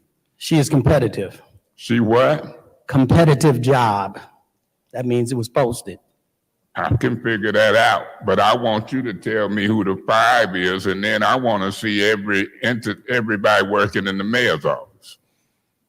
Not only the 5, I want to see the 8 department heads, and I want to see an organizational structure, how many people in there. Because I don't like the charter, but the charter is the law. And I don't like people circumventing the law and then trying to kick me in my butt. I don't like people circumventing the law and then running around here asking for millions of dollars. It shouldn't take you long to tell me who the 5 appointees are. You don't know off the top of your head? We just named 3, didn't I? That's right. Give me the other 2. Well, one's vacant. The other one would be Mr. Brown. There's still one vacant. Who? Arnold Brown. Okay, so you got 4 of them. So you telling me in this public record, you got you, Arnold Brown, Ed Taylor, and Phil Phelps. That is correct, sir. And the other one is vacant. That is correct. I ain't gonna find nobody else in the mayor's office who, you gonna bring me everybody in the mayor's office, right? You gonna bring me Vanessa Pringle, you gonna bring me Tommy, you gonna show me that whole structure down in that office. No problem. Those are all competitive jobs. I though, don't so- care what it is, I wanna see it in writing. And then I'm gonna go look at the postings and see how many people posted for those competitive jobs and when they posted. You would be confident that the human resource director would have a copy of all of that, correct? Absolutely. Okay, so you'll have that to me by when? Your next committee meeting. The next committee meeting. And that would it also include the 8 department heads No problem. in every division up under each department head? Oh, you want an entire, okay, now that are you asking for entire breakdown of all of City Hall government? I just had a lady tell me that her public health department was a division. So I gotta ask for divisions because I see people moving around. And if they ain't a department head, if it exceeds 8, they must be in the division. So I didn't do the charter. You can talk to Mr. Murphy and them about the charter. But it says 5 appointees, including you, who don't have to come before council for approval. And it also say 8 department heads. So that's why we got a governmental operations committee, because I have to hold people accountable to that. And as I ask for, if people ask me for $500,000 for a division head, public health in this case, then I want to postpone that. I want to move that to governmental ops. The same day you bring me this organizational structure, it'll be the same day I'll take a serious look at this so-called division. So, Madam Chair, I would move that this be moved back to Governmental Operations Committee as I await on this organizational structure, and I so move. So there's a motion on the floor to move resolution 220505 to, you said government ops, or what did you say? Yeah, Governmental Operations Committee To the government. or Finance. Okay, to the Government Operations Committee or Finance Committee? Yeah, because people be getting up out these council seats sometime before them other committees, so I want it on one, the other, or both. Mr. Edwards, you might want to stick around. Okay, so there's a motion on the floor to move resolution 220505 to government ops. Is there a second? Madam Chair, Ms. Winfrey Carter? I'll support that motion. Okay, it has been properly second. Are there any discussion? Yeah, Madam Chair, real quick. through you to Mr. Edwards, you say it's no problem getting me that organizational structure. That's 5 people and 8 people. If you're strictly talking about the executive office, the administrative office, my answer to you would be no problem. If you expand it beyond that and you're talking about breakdowns of departments, that's a whole nother issue. It ain't but 8 departments. Doesn't make a according to the difference. charter. There's still complexities for those departments. I know it's complex if it's more than 8. It's a violation of law. I didn't say more than 8. I said Okay, you complexities got inside of those police, departments. you got police, you got fire, you got the law department. I mean, how hard is it to count? How complex is it to count the 8? You asked for divisions. You asked for I divisions. am going to ask for divisions. You need more time? Can you bring me the 8 and the 5 by committee? The 8 and the 5 can be brought to you by committee, sir. Okay, when can you bring me the various division? No, That would be getting with the department heads to make sure I have an understanding of how their particular departments are divided. that's what I want to know. That's exactly what I want to know, because you got a lot of big shots moving around. And whenever y'all call them divisions in certain departments, I want to know who's who and what's what and how much they getting paid. It ain't a problem for you to tell me how much them 5 appointees making, is it? I don't think that's a problem. I would defer to the law department. Well, and I'm make sure all not that- going to refer to law. I'm going to request it. You can refer to law. I don't even talk to them like that. So I'm asking for the 5, the 8, and the salaries. And then we'll give each other leeway on the various division posts, who they are and what they make. That's my job. And then I feel more comfortable voting for some of this stuff. So we got a deal. Look like that information will be on or before the next committee meeting, 5 and 8 and their salaries. And then we'll fill in the gaps. And then I also want to, when we get to the competitive ones, I want to look and see when they were posted, how many applied and so forth and so on. Because we got a lot of activity. What about contract employees? When you want to get to them? I don't know how we'll work that out, Mr. Mays, but Yeah. I'm more than willing to work with council on various aspects of personnel choices. Yeah, I can't speak for the whole council, but I can speak for me. I want to see if y'all living up to the charter, or is we just dumping a whole lot of money into a administration that's out of compliance with the charter. I'll be voting to table this until we get that information. Thank you so much. Go ahead, Mr. Edwards. Yeah, if I may, Madam Chair, just briefly, I wanted to, reference the fact of what was talked about with the Public Health Office. The Public Health Office was established prior to our arrival here. And to Ms. Ferguson's credit, she has been working well to maintain that office and helping to provide various needs to the community. It was during the Hogarth explosion that the Public Health Office did some primary intervention and triage to help that situation. So I think that needs to be on the record to understand that office has played a key role in supporting residents and supporting crisis in the community. So that is the reason why we're trying to work to maintain it at this point, because the original funding that arrived here under the previous administration has run out, and we subsequently are trying to find a way to maintain that office for residents' needs. Thank you, Madam Chair. Madam Chair, if I may finish, I didn't hear the clock go off, but if I may finish, and I was finished, but Mr. Edwards, I'm glad to hear Hold on, you. 1 second, Councilman May.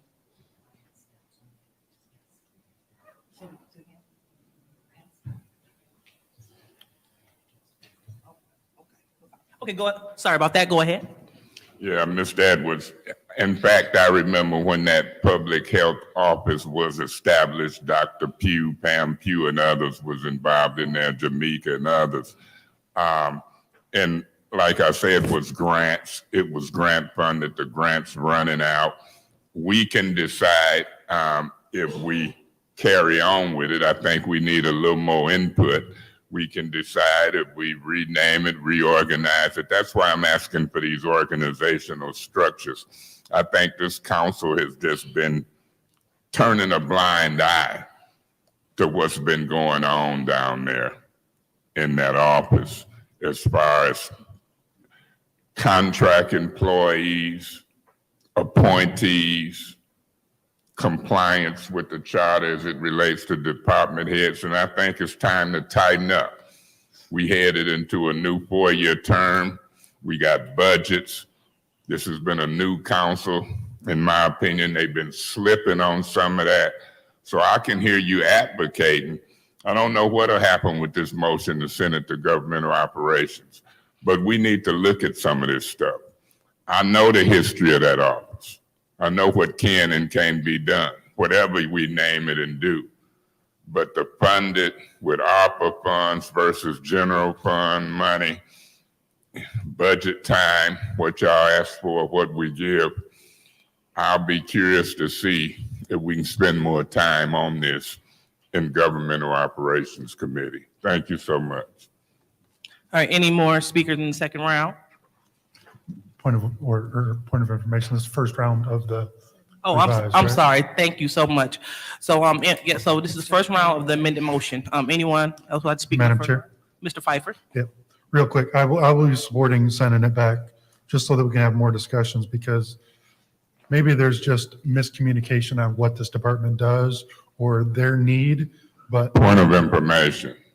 What's your point? Did you say department or division? I said department. Oh, okay, they say division, but you know. I mean, either way, I think we're splitting hairs, but It means, the Office of Chair. Public Health, try to find, it's so important that we need to create this and we need to fund this. There's zero information on the website. Zero. Look up Office of Public Health on our website. There's nothing other than who manages it. So until we can tell the community the benefit and what we need to do or what benefit they do and why we should allocate $500,000 for a year, I think we need to have more discussions. I think having somebody, a clerk at the front desk handing out water filters isn't justifiable for $500,000. I mean, I don't, what are they going to do for environmental justice through you, Madam Chair, to Ms. Ferguson? What are we going to fund for environmental justice? Because the Ajax plant and the lawsuit coming from them didn't come from the Office of Public Health. So, I mean, as far as I'm concerned, that would be environmental justice. So what are we funding in this that is going to be environmental justice? So the administration has just begun work on environmental justice and climate concerns. We have been awarded 3 technical assistance grants for climate resilience and environmental justice. And frankly, we are grateful for those. The technical assistance grants don't have any dollars associated with them. They're primarily for support. And in addition to partnering with the University of Michigan Flint to help the city develop a sustainability plan, we are very much in the early stages of planning for this kind of work. We just don't have the capacity we need here in other areas in order to be able to expand that work. So what is that work? My question, we're going to buy solar panels? What is this office going to do to further environmental justice? Well, part of that is understanding what the community needs. You know, in Flint, we don't really have the luxury of looking at at climate resilience and environmental justice outside of what we've already done with the water crisis. We don't have that luxury because we've got people who need housing and food and basic needs that have to be supported. But it is a very, very important topic, and we've got to be able to start to devote some resources on that because we don't want to be on the losing end of that kind of work in the next 15 to 20 years. So there is some planning that's associated with that, that still needs to happen. As I mentioned, we've received 3 technical assistance grants. How much, point of information, how much are those grants worth? It's technical assistance. There are no There's no funds dollars. associated with it, but they are there to help the city build environmental justice and climate resilience and sustainability plans.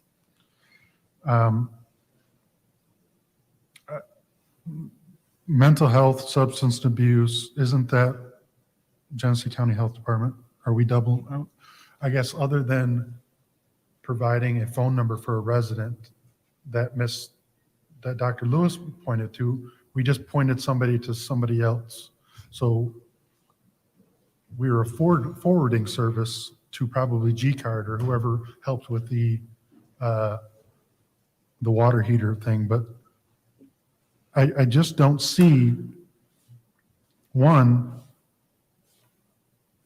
that this is a cost benefit for the community. I think a lot of this stuff is double dipped through the Genesee County Health Department. I'm not sure what an environmental justice plan is and why we need to put dollars towards that, because if somebody comes in with a project up in the 3rd Ward, say Buick City, and they want to build on it, are we going to stop them? I don't think we are. I just don't understand what this office does. And maybe I just need to be further educated on what the benefit of this office is. I just, honestly, like I said before, I think it's a talking point more than it is a community service, especially if there's no information out to the community of what this department actually does. So I think if you take a look at the website as the city continues to redevelop it, there are a number of departments that don't have information on the website. But there and wasn't we're- anything We're before working that. on that. There wasn't anything on the old website for the Office of Public Health on what services they provide or anything else. So we can't blame it on the new website because it wasn't on the website before. And this office has been up and operational for several years, right? So it's not been a priority for the administration up until now, right? I think there were pieces on the website that may not have been attributed to the Office of Public Health. For example, one of the things in that office that we've not mentioned at all are 2 of the lead-based paint hazard control program grants, and that one certainly is listed on the website to help families with remediation of lead in their homes. And by the way, we still have open applications, so if there are folks in your wards that need help with that, we would greatly appreciate you connecting them with us. Thank you. Like I said, maybe there's a lot of stuff that we don't know or the community doesn't know. So I'm open to have more discussions on this. I'm just not, my position, I'm not ready to approve this amount. So thank you. All right. Anyone else would like to speak in the first round of the amended motion? Madam Chair. Ms. Priestley. You know, Mrs. Ferguson, I was not in favor of this office. You and I had several discussions when the mayor's budget first came out, but I agreed to fund it for 1 more year. And we did approve that money in the ARPA budget that we presented to you for $425,000. It's only 1 year. So that was a compromise I made with you. So I'm going to continue to vote for this project, for this department, because I made that commitment to you. And I just want to let everybody know that we did approve the funding in the budget. What you want to do with it, I agree. I have concerns with the department. Is it necessary? But this can give us a year in order to either disband the money, the department, find more money for it, or turn it into a different situation. So I'm going to go ahead with I'm going to vote no to send it back to committee, because I know your funding is out and that you need that money. So I'm going to vote yes to send it to council, and I will vote yes to approve it there because I made that commitment to you. And it wasn't without compromise. I appreciate that. But they're not saying anything I haven't said to you privately. Thank you. Thank you, Ms. Priestley. Mr. Murphy? So here's the deal. I'm convinced, based on my colleague, Dr. Lewis, sometimes I can't stand you, but you right sometimes. I listen to my colleague, Judy, that gets on my nerves next to me. I'm taking my cookies. No, you ain't taking your cookies. But, you know, she told me that it's 1 year, and I'm listening to my colleague on the right, Eva Worthy, talking and just listening. So I'm going to support this so that you can move forward, because it look like you're ready to be done with this situation. I can see the way you standing there like, come on, y'all, don't. So I'm not going to support sending this back to government. I will take one for the team and support this for 1 year, but I am concerned about what they do. And maybe you guys could look at just doing something different to convince me that you guys are really, I ain't know what they was doing when Karen Weaver was in office neither. So this ain't new. I knew they did something. I remember Pamela Pugh I did see her out and about in the community. Other than that, I didn't know what nobody else did outside of what we did with Fatchett. So I'll support this for 1 year, and we can go from there. Okay, thank you, Councilman Murphy. Madam Chair. Ms. Winfrey Carter? Thank you, Madam Chair. And to Councilman Pfeiffer's point, I'm gonna vote to send this back to committee because I think we need to get more information, and I would like to thank Mr. Edwards for bringing light to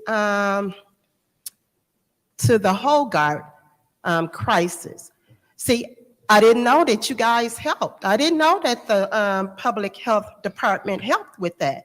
And that's what I mean by, come on, be forthcoming, be transparent. Tell us everything we need to know about what it is that you're trying to do with the money that you come to council and ask for.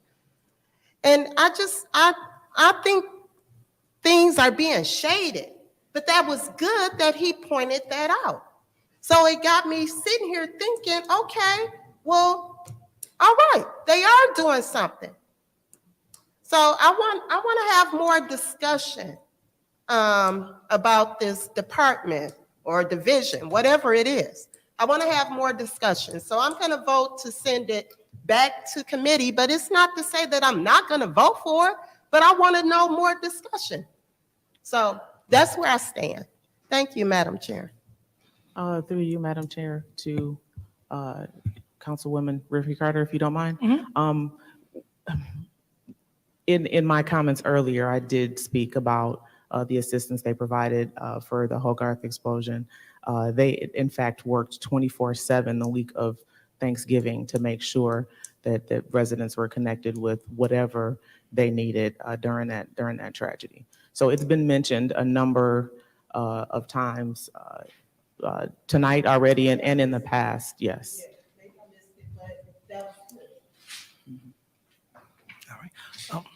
All right, is there any more speakers in this first one? Madam Chair. Ms. Burns? Thank you. Mrs. Ferguson, do you have a strategic plan? Is there a plan for the Office of Public Health? So when the Office of Public Health was funded by the Head Start or the Healthy Start grant, there was a strategic plan based on the goals and the objectives of that grant. not having that funding has been both a blessing and unfortunate. One, it is unfortunate, obviously, because those dollars are no longer with us, but it is a blessing because we will have the opportunity to build a strategic plan that is comprehensive of much more than what the plan was under the funding from the office, from the Genesee County Health Department. So no, there is not a strategic plan right now, but a lot of the work that the Office of Public Health does, because it's grant funded, has to follow the goals and objectives of the particular funder. So this gives the office an opportunity to really develop itself as Office of Public Health, what the residents need and what the cities need. Okay, so are you going to have, or Faith, I don't know Faith's last name. It's Griesbeck. Okay. I don't want to mispronounce her name. So is she, will there be a plan? Because we don't have one now. And will we have a plan?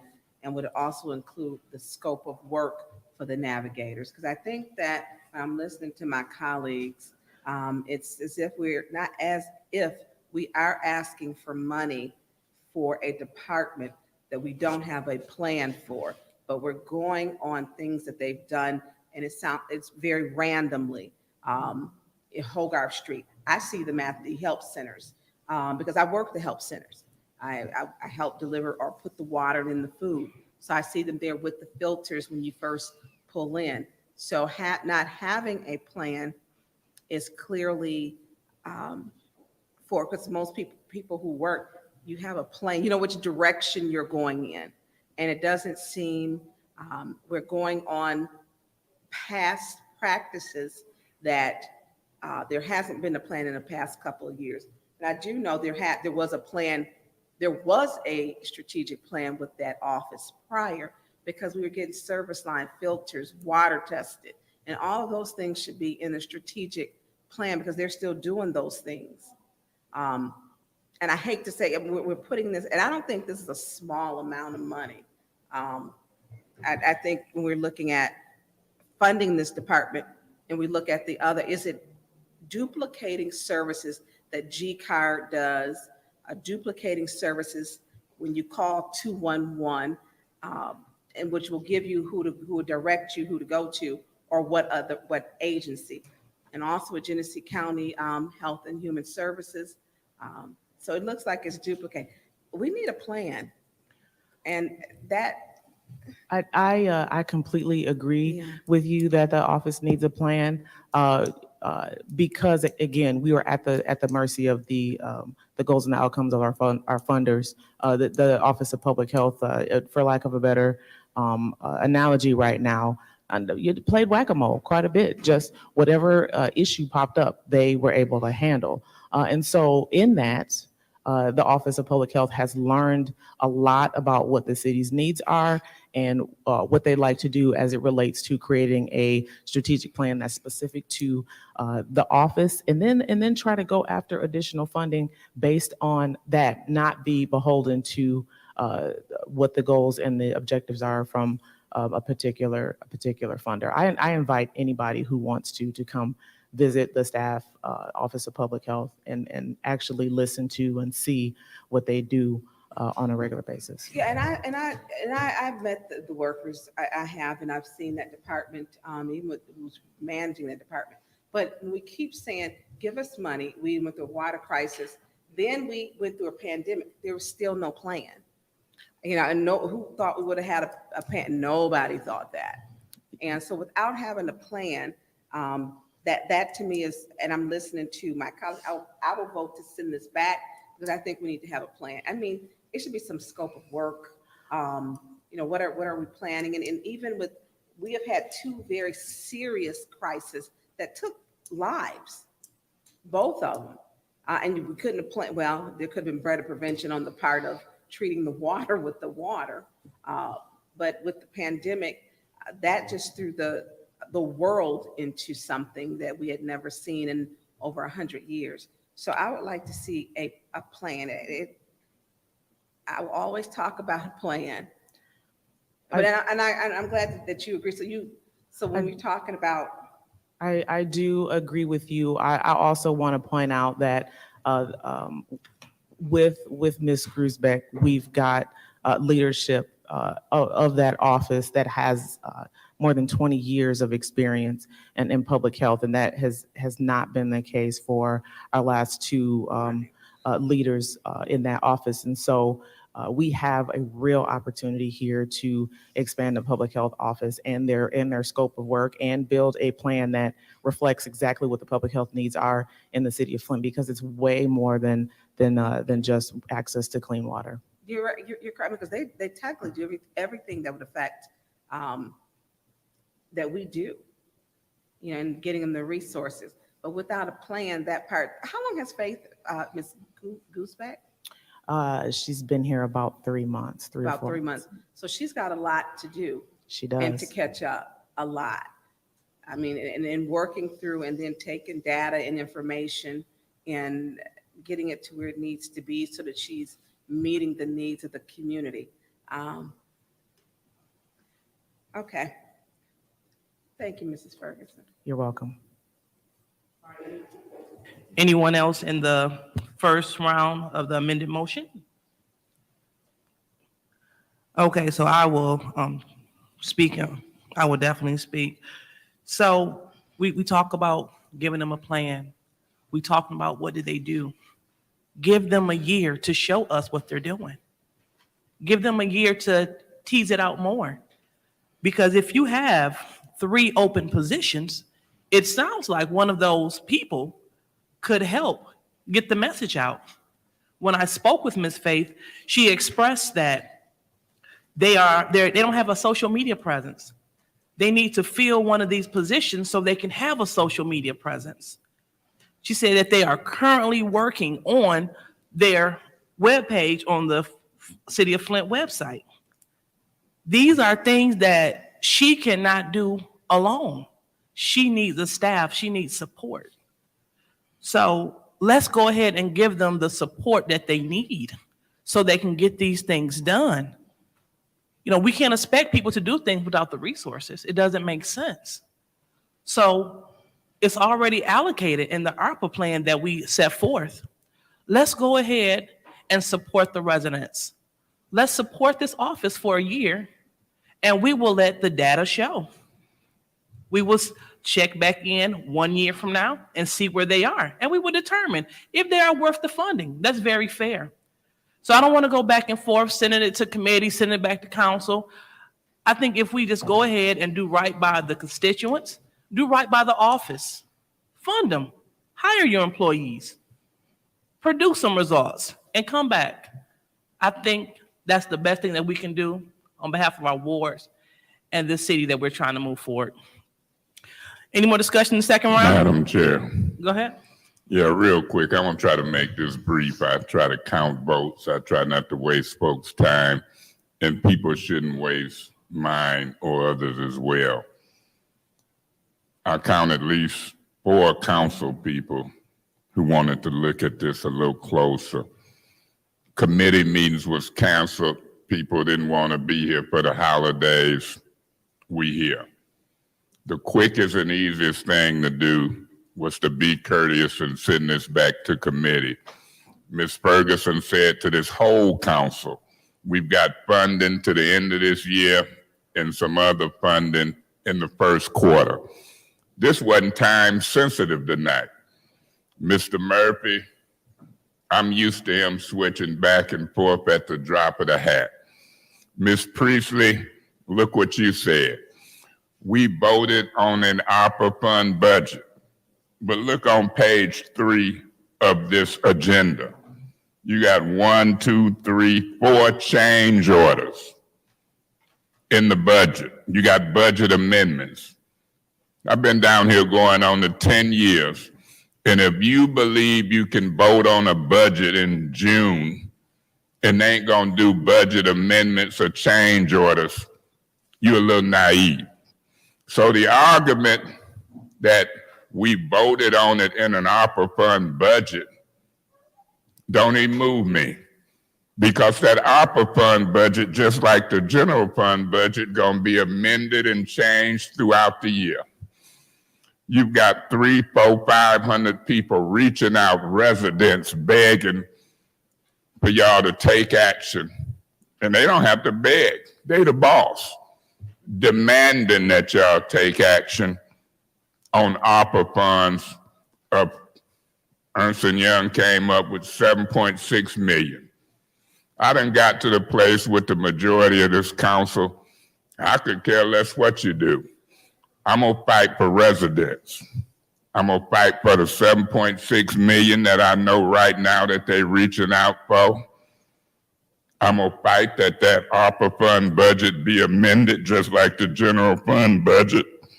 So Ms. Priestley, when I appointed you and Liddell Lewis to the ARPA fund committee, y'all was misguided then, and I think you're a little misguided now. I didn't give y'all authority to go out and negotiate. I know it came before council, and I know what's been said in each meeting. Y'all really believe that we were a committee that could go out and really negotiate and designate funds. No, you was a committee to gather information and come back and call a special council meeting. So your logic about, Ms. Ferguson, you said, I didn't write this department, but it's in the budget for ARPA, and I'm gonna vote for it. That don't move me. If that's the case, don't vote for budget amendments. Don't vote for change orders. Stick with the general fund budget. Can't happen. That ain't how council work.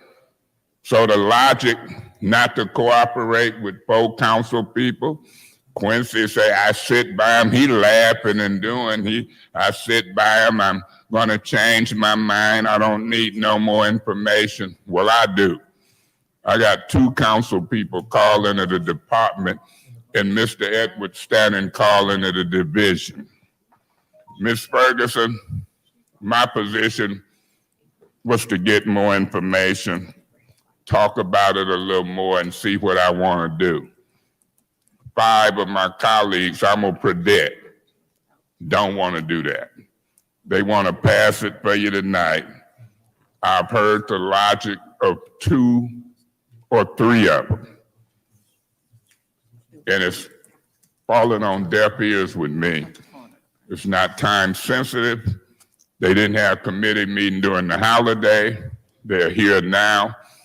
Ms. Priestley, I guess she influenced some of them, and she said, we voted on an ARPA fund budget that is in there, and I don't think she planned to amend it like they do the general fund. I think they got a lot to learn on the way finances and budgets of this municipality work. I'm gonna start being hardline for the residents. Show me some activity with that 7.6 million for these residents in these houses. And that too would help with Hogarth. Thank you so much. All right, anyone else in the second round? Anyone else from the second round? Okay, hearing none, we're gonna go ahead and call for the vote for the amended motion. And the motion is to send amendment 220505. Yep, 50 to special affairs. Roll call, Madam Clerk.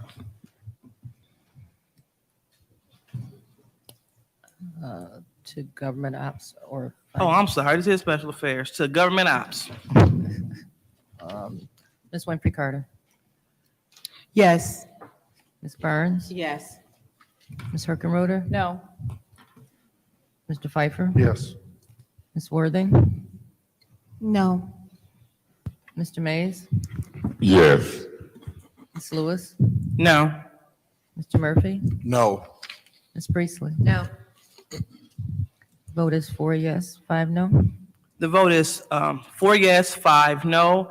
That motion failed. So we're back to the original motion.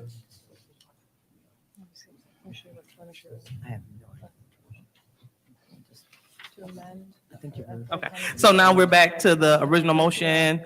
Is this, I believe we're in is this second round?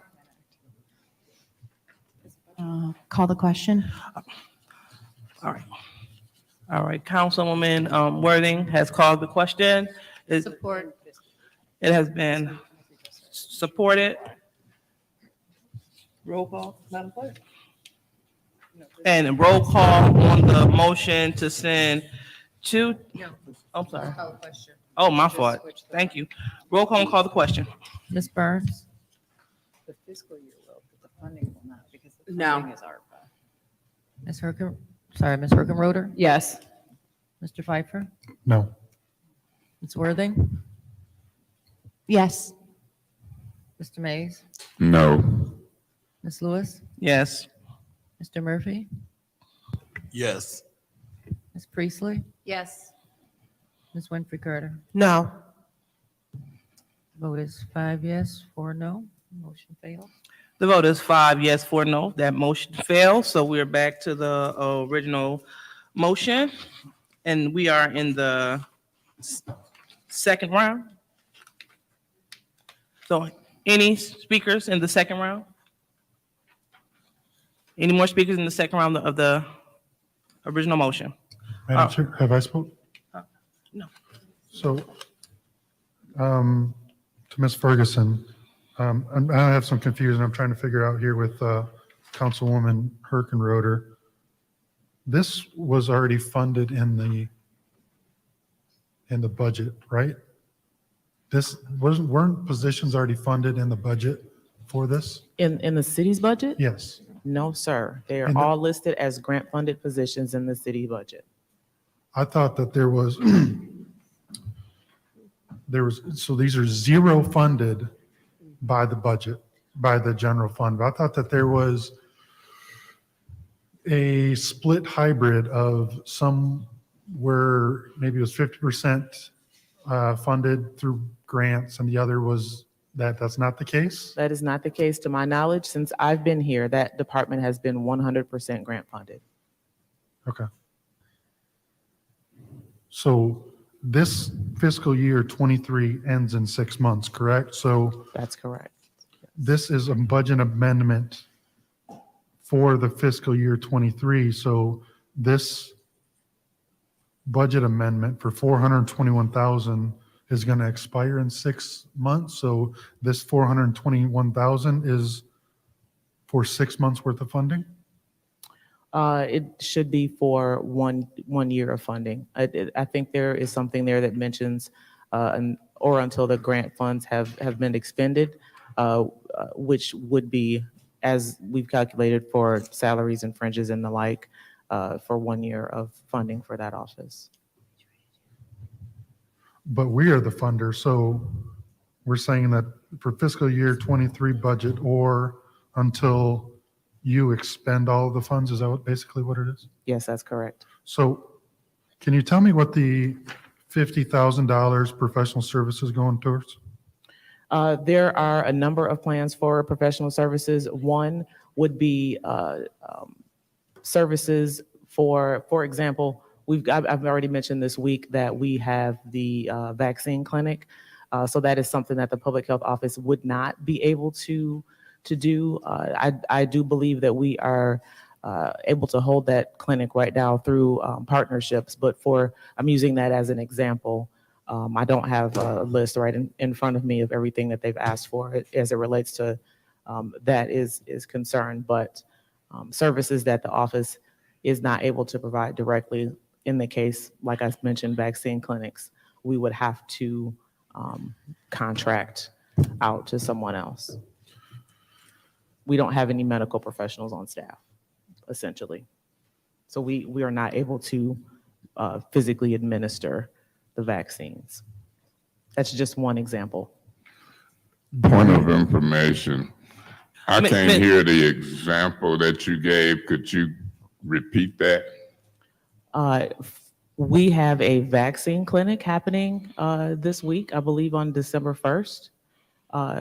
The Office of Public Health does not have any medical professionals on staff. So in a case like that, I don't believe that is the case specifically for this particular vaccine clinic, but we would have to contract out services for that work because we don't have medical professionals on staff to administer vaccines. That is just one example of what we might need contracted services for. So with all the vaccine clinics and everything else, it's a need that we have another one? Actually, yes, it is. I mean, This they're one- so backed up at Genesee County Health Department or any other place that does vaccines. I know Myers has vaccine, like, we have to do another one? This one would obviously cover more than just the COVID vaccine, also the flu and the bivalent vaccines. But aren't those other covered in whoever, like the same entities that I just provided? Like everybody, you can get a flu at CVS or Walgreens, or right? So That we have is- to double up those services? That is absolutely correct. I believe this is being held part for the community, but also to be able to have easier access to those for folks who may not be able to get directly out to those places. For example, public safety. This is an assumption. I would not, say for certainty exactly what the vaccine needs are, but it's been brought up a number of times. And so that is something that we would like to have available for staff and the community. There have also been a number of vaccine clinics for quite some time. They've since discontinued that were held at the police mini stations as well. So it ebbs and flows based on what the needs of the community are at the time. I'm just going to reiterate my position that I think it's just a double up of the services, and there's no way around it. Everything that you're saying is provided by somebody else, and we're just creating a department to do the exact same thing. And to Miss Priestley's point, she made a promise to you. Well, I made a promise to my constituents, and that overrides anything, any promise that is made to a member of the administration. I'm disappointed that this is, apparently you have the votes to get it passed, and I know that once we get it passed, we're not going to see a plan. We're not going to see anything. So good luck with trying to explain this in a year, because it's going to be the exact same thing, and there's going to be no plan, no outreach, no nothing. I've seen it before. Here we are. Good luck. All right, thank you, Councilperson Pfeiffer. Ms. Yeah. Worthing? Well, Ms. Lewis has had good luck.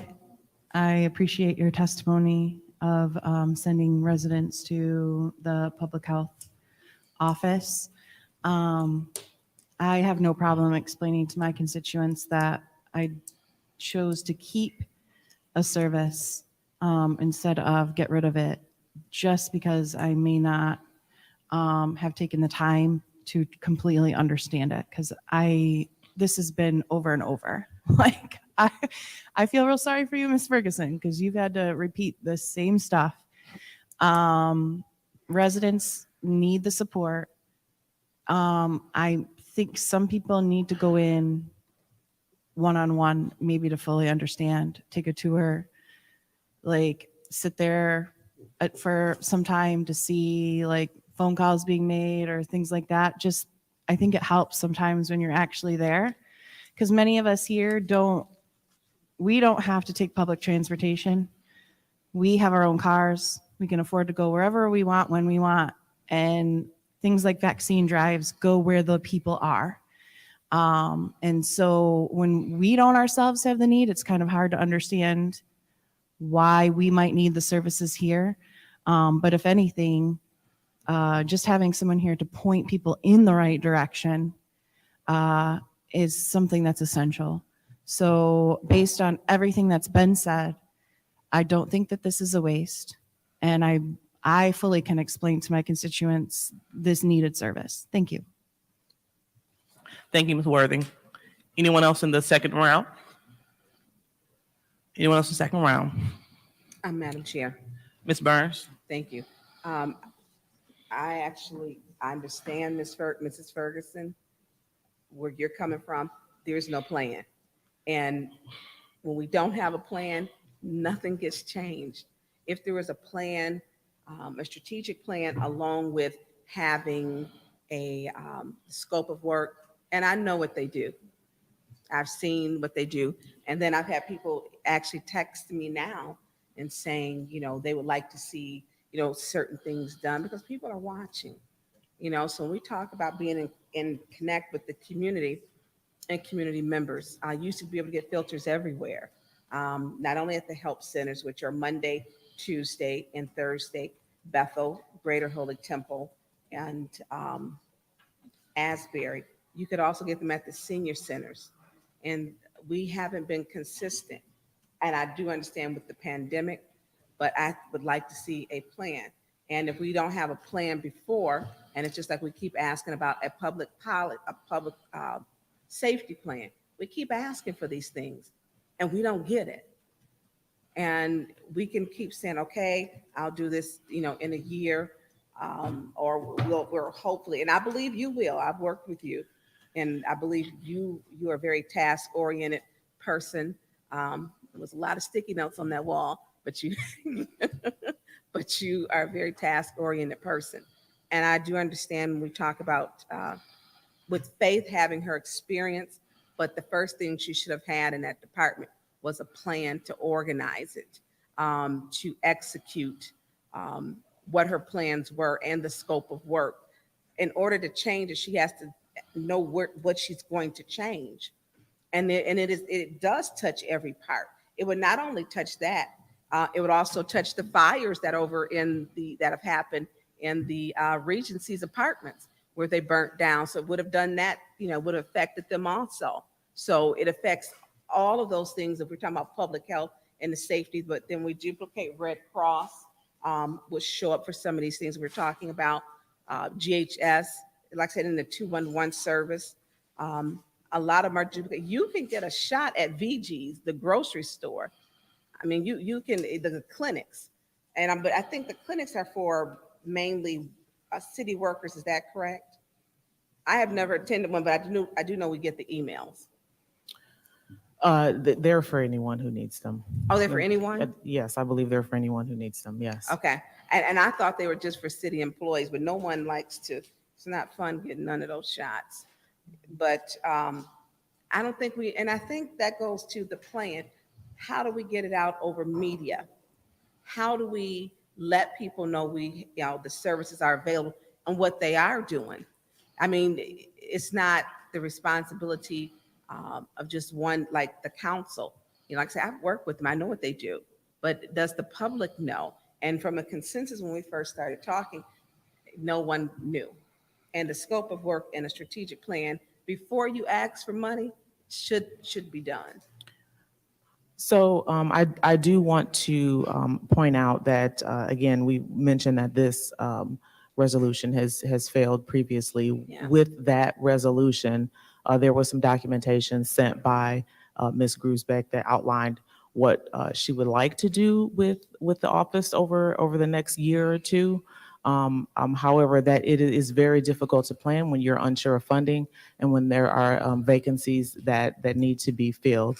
And so in the months that she's been here, the few months that she's been here, we have still been able to function at a high capacity with the tasks that have been given to that office, despite being woefully understaffed and spending a time to try to identify and apply for additional funding sources. And so a year, I'm happy that you had the opportunity to see my sticky note wall.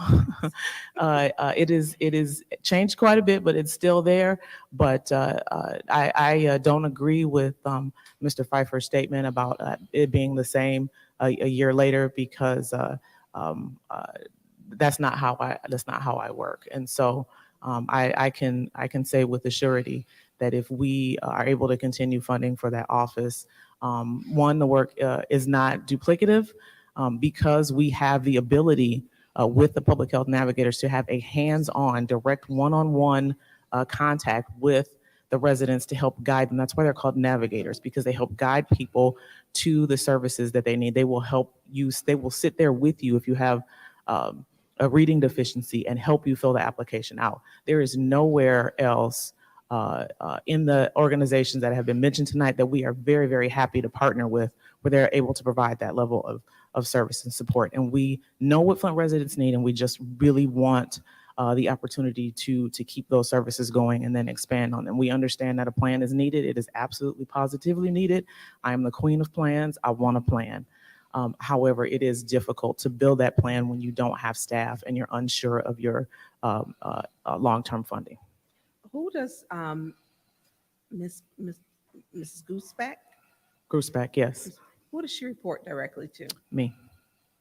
Oh, so you would be responsible for her getting a plan. I think from the consensus, you can see that would really help. And I get not being staffed properly, just like we're not staffed we're technically part-time, but residents want a full-time, council person. And that's what I give them, and I get it.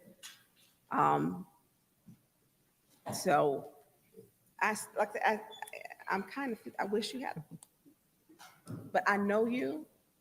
And so I know that your integrity as a person. I just wish we had a plan. I wish that this was going back to government ops to develop a plan so we could hear, because I'm listening to some of my colleagues and I get where some of them are coming from, but I get the part that I know what they do and that they're understaffed, because when you're out there even in that water line, the residents don't have to get out their car. They don't want to come to City Hall to pick up items because of the parking. Some are handicapped, and sometimes the machines don't work outside for the parking, and they get frustrated. I've seen that where they just say, I'm gonna leave, but they also deliver these products to people's home on their porch also, so that they don't have to come in contact. I'm gonna have to give you we're gonna vote on this. Okay. Thank you. Thank you. Thank you so much. Anyone else in the second round? Anyone else in the second round? Madam Chair. Yes, Ms. Harkin-Roder. So I've been very quiet on this discussion because I wanted to hear where everybody else is at. And I gotta say, this is one that I've personally really struggled with, because having worked not as close by any stretch of the imagination with the Hogarth explosion as the public navigators did, or the public health navigators did, and having seen the importance of any office of public health, especially given the COVID-19 crisis, and part of the reason why the crisis was as bad as it was because of historic reallocations of funds away from existing national public health offices. I am really, really struggling to say and look the residents of the 7th Ward and the city of in the face and say, I also voted to not continue to fund an office of public health. On the flip side of that, I've been very clear since the beginning, almost a year in now, that if we are to use any kind of ARPA funding, I want to make sure that those dollars are leveraged. I'm struggling to see the leverage in these ARPA dollars, and I want to give you the opportunity to show me how these dollars are going to be leveraged. So I've already mentioned 2 grants that were awarded based on the fact that we discussed in those grant applications the services that the Office of Public Health provided. We were recently awarded from the Department of Justice, the community, and I always screw this up, but it's a community violence interrupter program. That is $1.5 million to help reduce violent crime in the city of Flint. And so that is certainly would be a leverage. Additionally, we're a subrecipient from a grant that Michigan State University received for the Flint Lead Exposure Registry. We've been able to direct hundreds of families to the Flint Registry How much was with that? the first grant. How much was that? How much were those grants in total? So you don't have to repeat yourself for all this stuff. I guess, what are the numbers for, so 1.5 million for the first one, and then what was the other one? The Flint Lead Registry grant is a smaller grant, so it's about $90,000 over a couple of years. Okay, so we're looking at probably close to like what, 2.3 mil?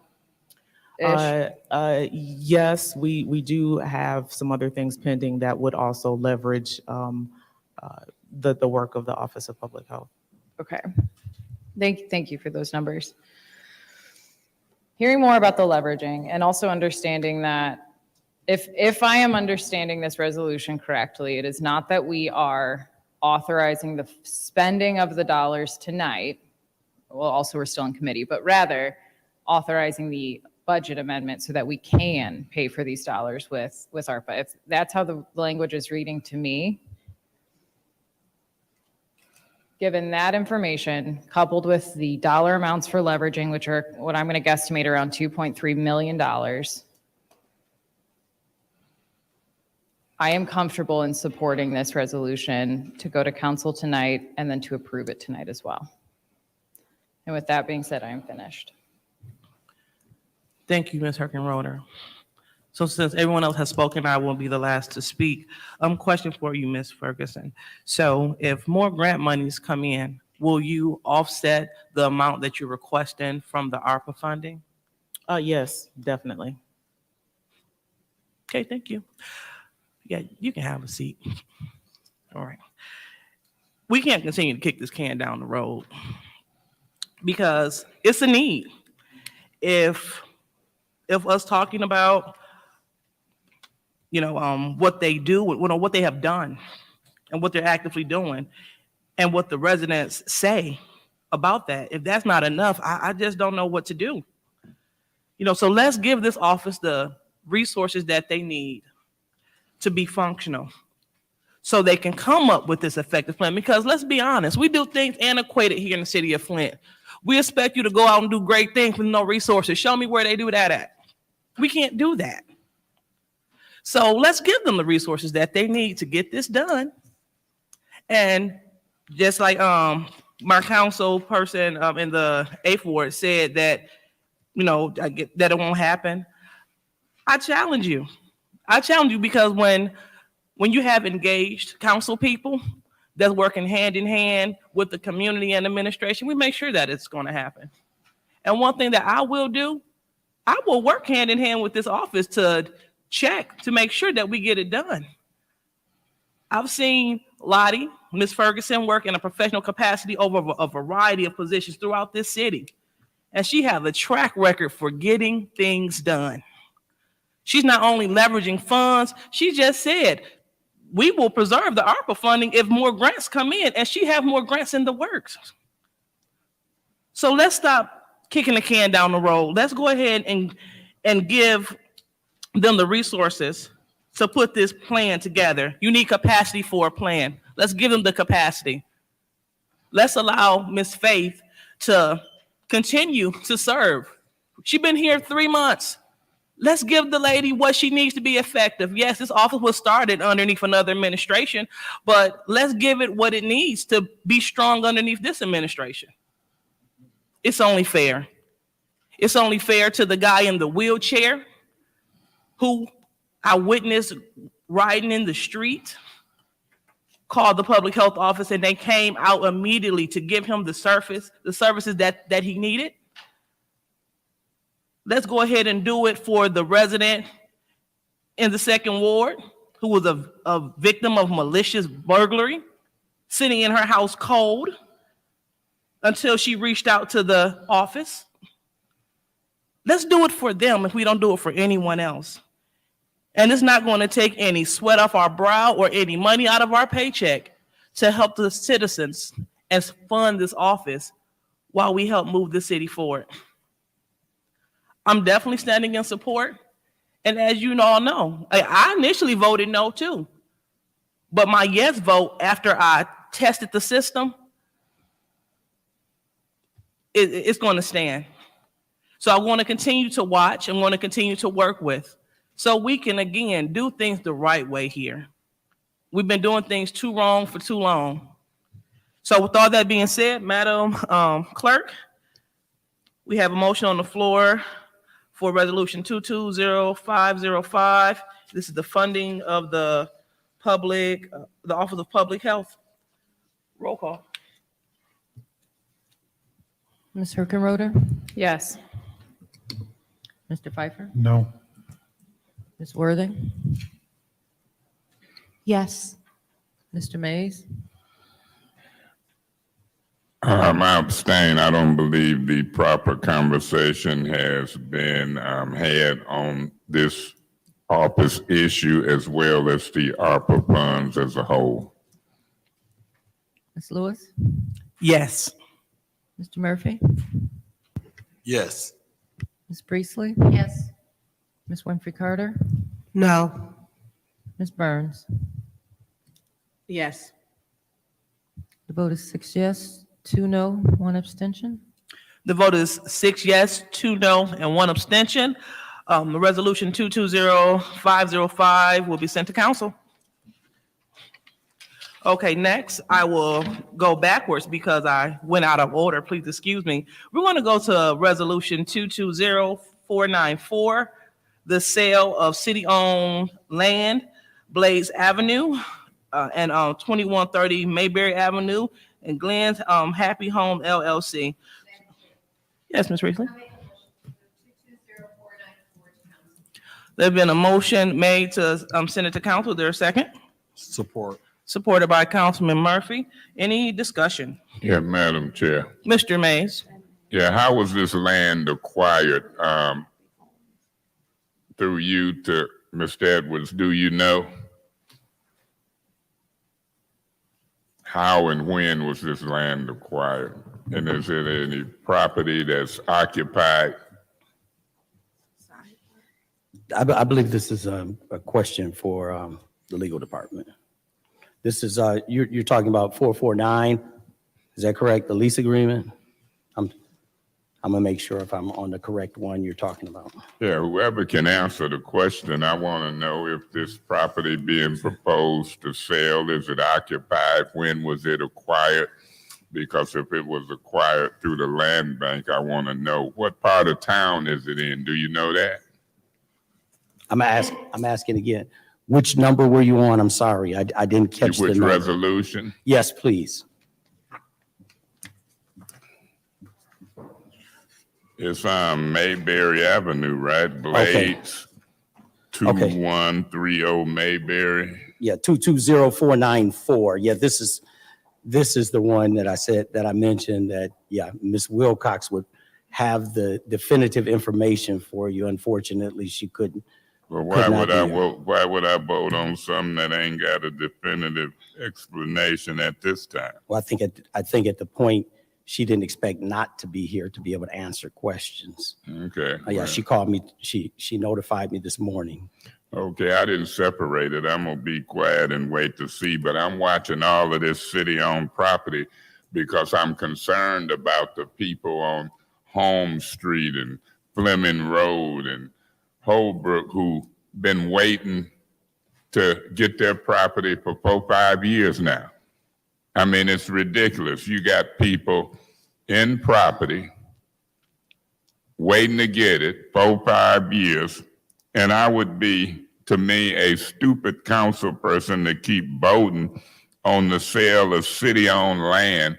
And I've asked this legal department for months to draw up resolutions on all of those properties that we acquired from the land bank that people sat and wait. Ain't no taxes being paid on them. They've had them sitting there for 3-4 years. The city should offer them that property. Are you familiar with what I'm talking about at all? I've heard similar discussions, yes. Well, when sir. is somebody gonna take it seriously other than me?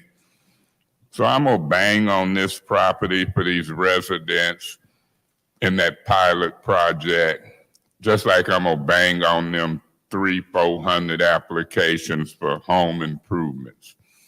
I'm gonna sound like a broken record, but that's how normally stuff get done in government. The squeaky wheels get the oil. So I'm gonna do a lot of squeaking.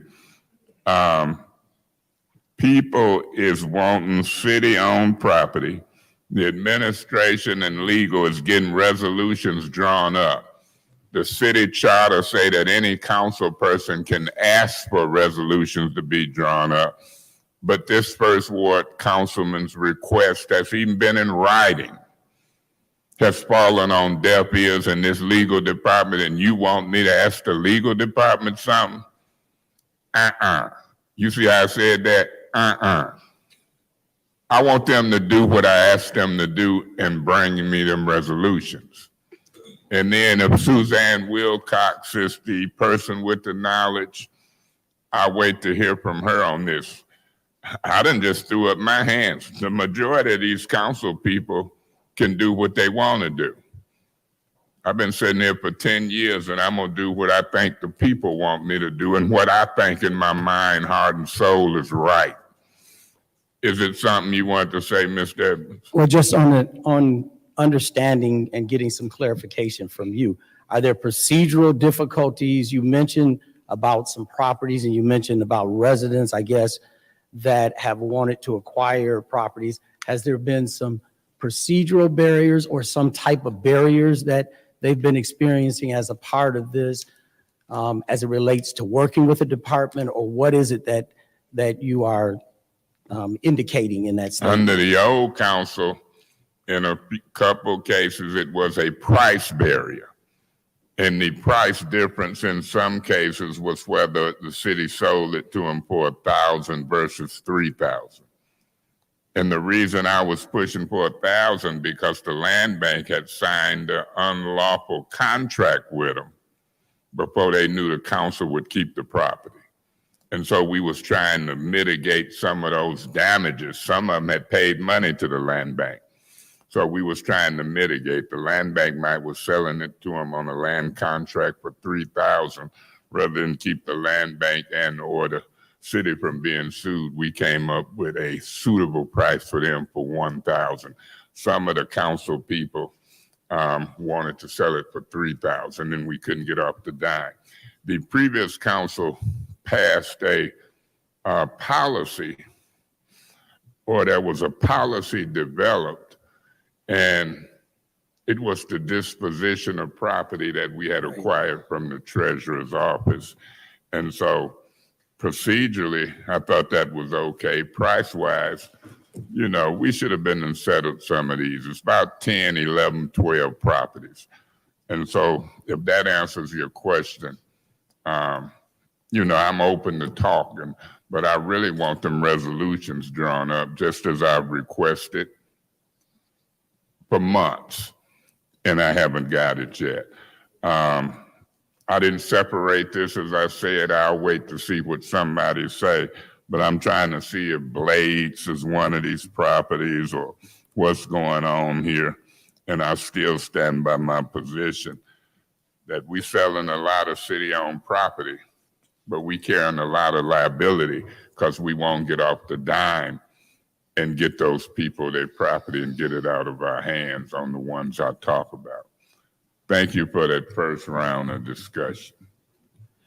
All right, anyone else like to speak in the first round? Madam Chair. Mr. Pfeiffer? So I'm the one that separated this, and I have a bunch of questions. If we grill everybody, seems to be on property, and I just have questions for Ms. Wilcox on, is this a renter?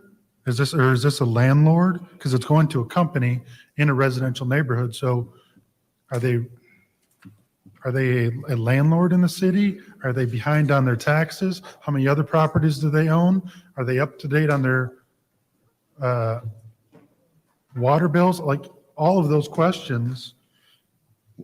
Is there a plan for this property? I just want to know.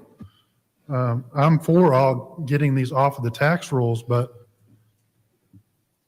the same principles that we've applied to other folks should be applied to this as well. And I just want to feel, and then they may be all up to up.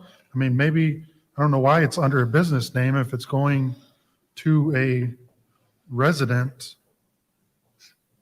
in residential neighborhood. So I just have questions, and I would hope to send it back to finance or wherever it came from so that we could ask these questions, just so that we can be on the even keel, because we've grilled every other person that's wanted to buy property. So I just want to keep it on the up and up and make sure that this person that wants these properties is held to the same standard that we've held everybody else to. So I'll make a motion to send it back to finance, and we'll see if it gets seconded. Madam Chair, Hang on, there's a motion on the floor to send it back to finance. Is there a second? I second that. All righty, is there any discussion? Yes. Go ahead, Mr. Murphy. I support sending this back to finance. Councilman Mays brought up some good points. It has been 18 properties, even the St. Agnes and Jefferson property. That's been on the it's been up under the city of Flint for a long time, and we are selling other properties. And whether we're gonna sell it to the people that's in those houses or whatever, we need to do something. So. Bless you. Is that, okay. Is there any other discussion in this first round? Here, Madam Chair. Go ahead, Mr. Mason. Through you to Janelle. Janelle, will you put in writing my request again to have the legal department draw up the resolutions for the property that we acquired from the Treasurer's Department prior to going to the land bank? And if they've got any detailed questions, once again, put that request in writing, and my cell phone number, 810-922-4860. Thank you. Thank you. Is there any other discussion in the first round? Madam Chair. Go ahead, Ms. Prince. Is anyone the owners who are purchasing in city council chambers of Glenn's Happy Homes, are they here? I am not seeing any movement from anyone, so I would say it's probably a no. Okay. Through you to Attorney Kim, where did we get to charge? Where did we come up with the price for $1,002? I don't know the answer to that question. I would, I have no idea who could answer that question. Either the city assessor or Ms. Wilcox would probably have been the person who had that. Point of information. What's your point? Are you aware it's the side lot policy for $501, and it's for 2 side lots? Still a good price. Yeah. So Ms. Wilcox, we would really need through you, Manager, to Mr. Edwards.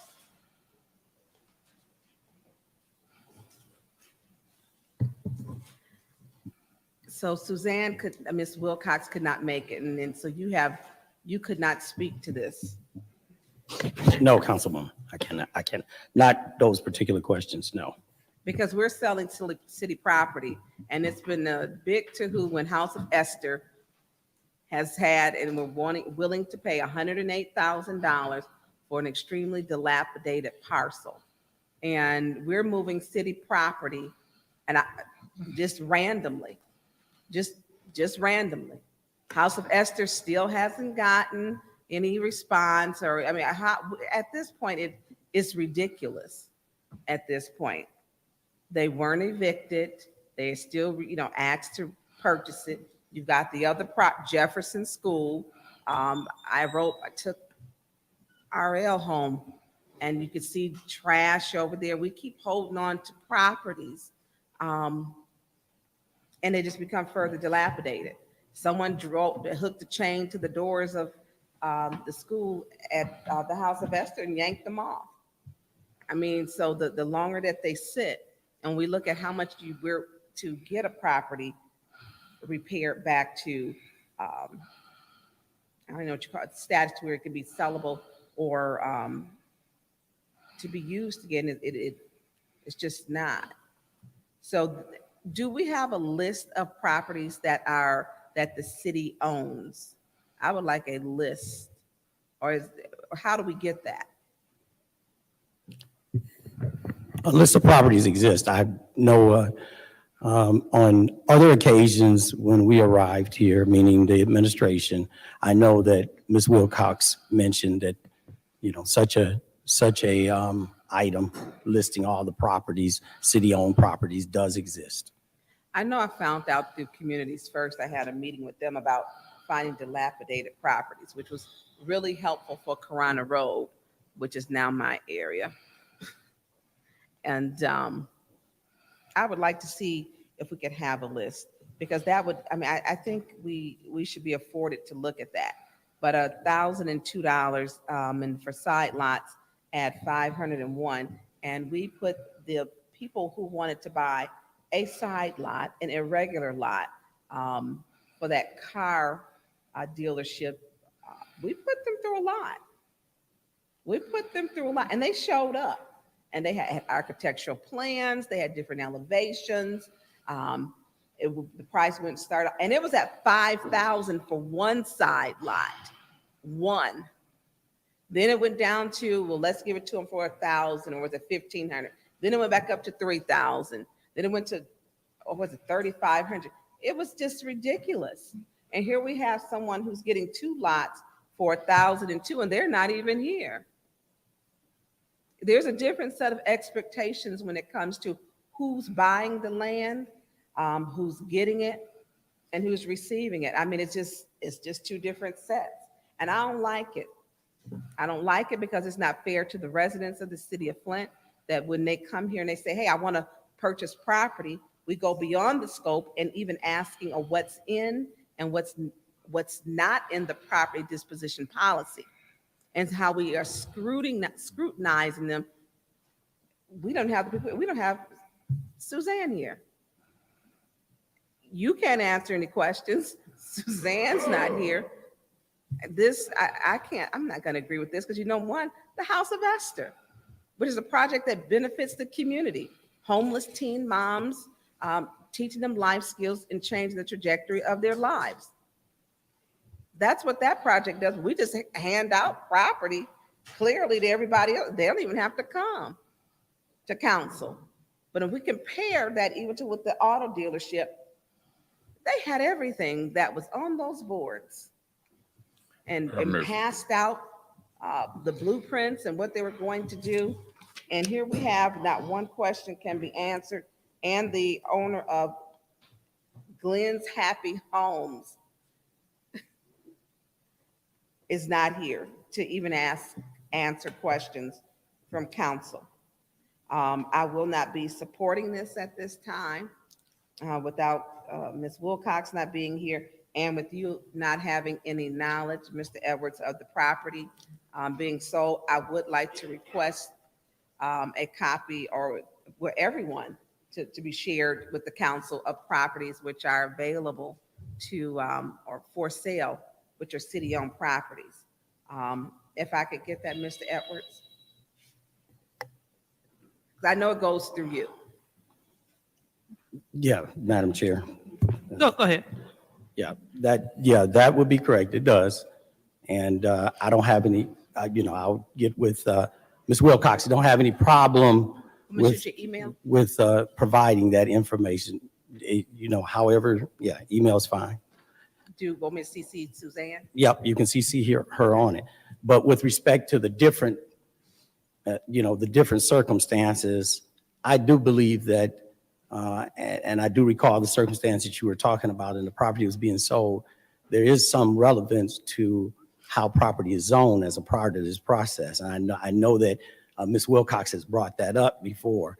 So I don't recall the specific circumstances in terms of the car lot and the zoning aspect of it, but I know that that does have some relevance to the sale of property. We're talking about residential lots at this point in time. I'm not sure of where those lots were that were located for the car lot situation, but chances are it may have been in a commercial zone at that time. But Ms. Wilcox, if you delay it and postpone it, she'll be prepared to answer some questions. I know she cannot foresee that she would be sick as a part of the meeting. She didn't know that she would be sick at the time, and she's with her grandbaby who's also was ill. So I would say that she has a impeccable attendance and being a part of these situations and answering these questions, because she equally wants many of these resolutions to move forward, but it was an unfortunate circumstance at this time. Thank you so much, Mr. Edwards. Thank you. All right, so still in the first round of the amended motion. Anyone else would like to speak? All right, hearing none, we're on to the second round for the amended motion. Anyone else would like to speak? All right, so hearing none, Madam Clerk, roll call on the amended motion to send resolution 220494 to Finance Committee. Roll call.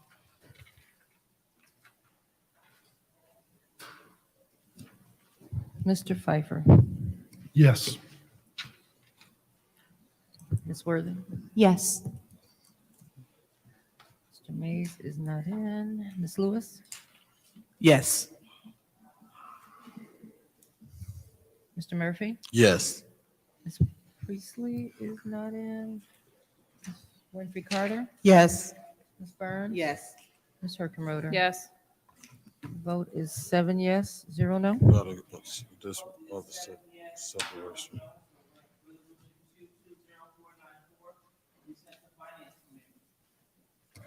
For our last separation, going back to page 4, is 220449.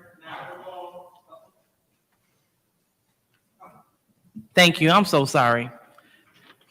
All right, so we are at our last separation, which is 220449. It is the lease agreement for Flint City Golf. I will entertain a motion to send this to council. Madam Chair, Mr. Pfeiffer? I make a motion to send 220449 to Finance Committee. Oh, okay. So there has been a motion on the floor to send it to Finance Committee. And did I hear Mr. Murphy say support? Support. Okay, supported by Councilman Murphy. Any discussion? Madam Yes. Chair. Oh, you want to go? Yes. Thank you. I separated this resolution. This is a golf course. That's one of them of two in my ward. This golf course, Kersley Lake Golf Course, I Google searched it just to look at the golf course. A real nice, immaculate golf course, beautiful. I looked up the address on MapQuest, and if you look at the golf course, it is beautiful. The hall, what the facility is nice. This golf course is being rented to them at an annual rate of $6,921.17 a year, which equivalent to $576 a month for a golf course. That is low. If I move in a golf course, I'll move out my house and move here if that was the case. $576 is low for a nice golf course that they probably making money off of. I ain't down with it. The other golf course is $8,305.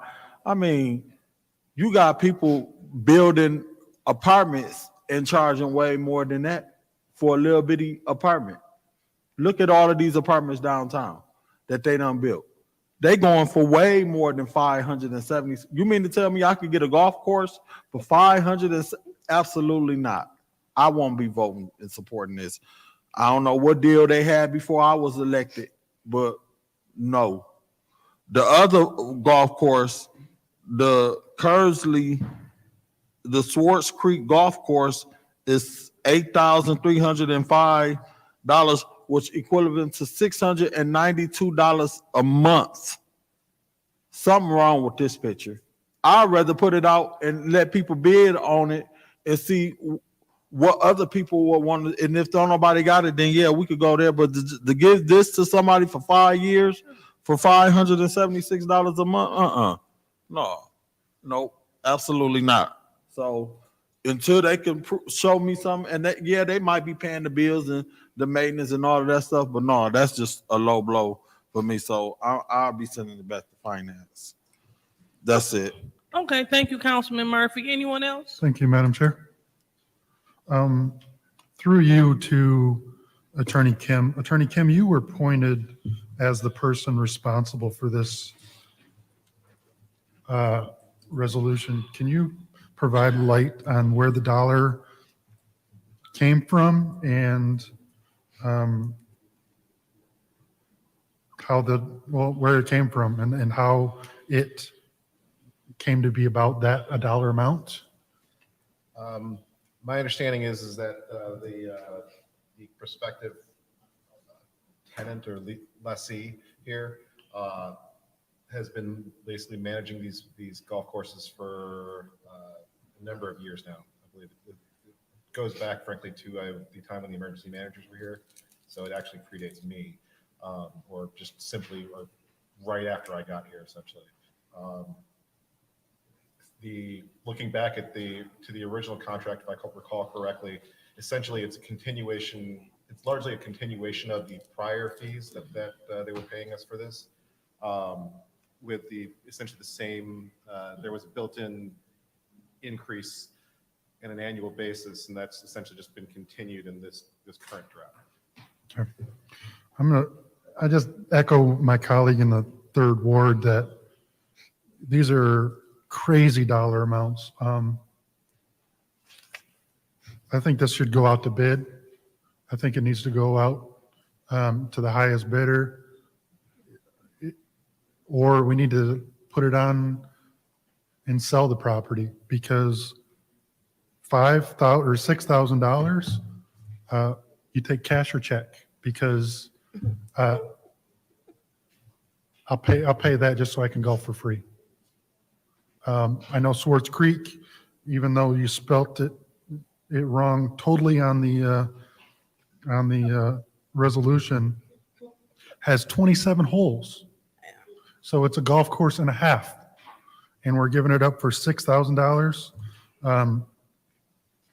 Not on my watch. That's ridiculous. Absolutely ridiculous that some of the most prime property we're giving for that. And I know that there's costs associated with running it, but I think that we would have a bid war for sure if we have $6,000 as a starting point for immaculate property. So I hope that we can get support to get this to finance where I can request the full contract language of what is in place or what this is continuing of. And hopefully from there, we can move it to be bid out or something, because these dollar amounts, maybe 2008 recession when nobody had money and nobody wanted to step in, but we're in 2022 where a loaf of bread is half of this rent. So I'm not going to allow my vote to allow this to continue. So I will be supporting sending it back to finance where this body can decide what else we can do with this property. Thank you, Madam Chair. Not a problem. Anyone else would like to speak in the first round? Madam Chair. Ms. Burns? Thank you. Attorney, through you to Attorney Kim, what was the date of the first contract? 'Cause I know it was through emergency management. Off the top of my head, I couldn't tell you. I'd have to look that up. Could you get that for me, please, or a copy of the contract? Yes, I could. Because we're looking at what the Flint golf course one of them? No.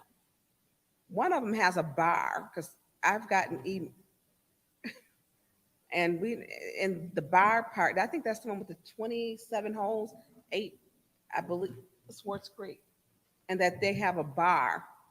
And I'm not a golfer. I tell people I'm only good for driving the carts, and I have golf clubs because you have to do business on the golf course. That's the extent. I'm not a golfer. But I had people who are interested in this property call, and these aren't people that I normally deal with, or I didn't know them, a lot of them, and they were talking about the price of these properties and that they were concerned and would like to, I believe they would like to bid. I think we look at what they have, the amenities. Golfing is expensive, very expensive. Do we know what they were, did they make a profit? Do we know what their financials are in regards, because this is beyond a sweetheart deal. 2 golf courses for $15,000, and then for 5 years, then with an additional opportunity to get another 5 years. So that's technically 10 years at those prices. Do we know what they were making on these golf courses? If you're asking me, I don't have any of that information. You don't have any of that. So when you got this, you put it together, you just put it together? The request came into my office, which I've then forwarded to administration. The administration the request came in from the current tenants to extend their contract, that there was no objection from the administration. So essentially the extension of what you have before you is the extension of that contract.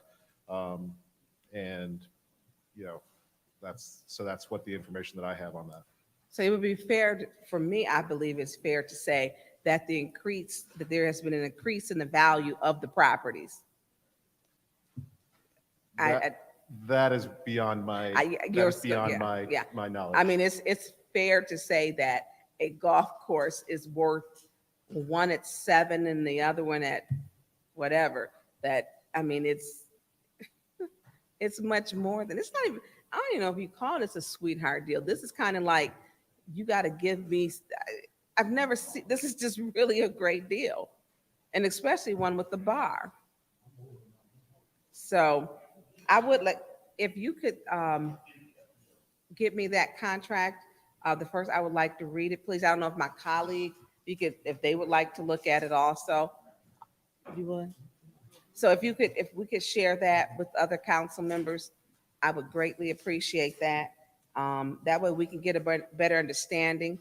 And this has to be at the time. And I'm thinking it had to have been, 10, 11, 12 years ago when all of the golf courses were given away. And that would include Mott Park, or they were just no longer taken care of. So I'm lucky to have a state park now be taken care of in the 6th Ward, the Mott Park, that the residents who have been taking care of it for the last 6 years. And they weren't, if you can just give me a copy of that, please, and the other council members, I would greatly appreciate it. Thank you, Madam Chair.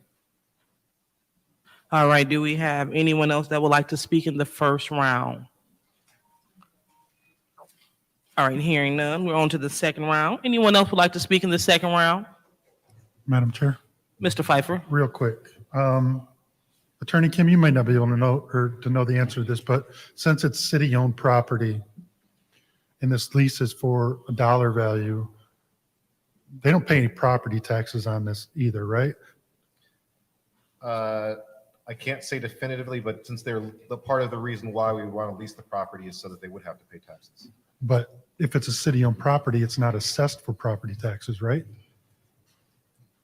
I believe, like I said, I would have to double check, but I believe that part of the reason why we do this is so that it's no longer a city property. When if we lease space in a building, it then becomes somewhat commercial in nature, so that it becomes taxable somehow. So, but we are not responsible for paying those taxes, is the way I understand how that works. Can you find out if that's true and what the taxable value and what, if any, they pay any taxes on this? Certainly. Because I'm thinking because it's a government property that it's not taxed. Point Like, of I don't think I could information. look up any,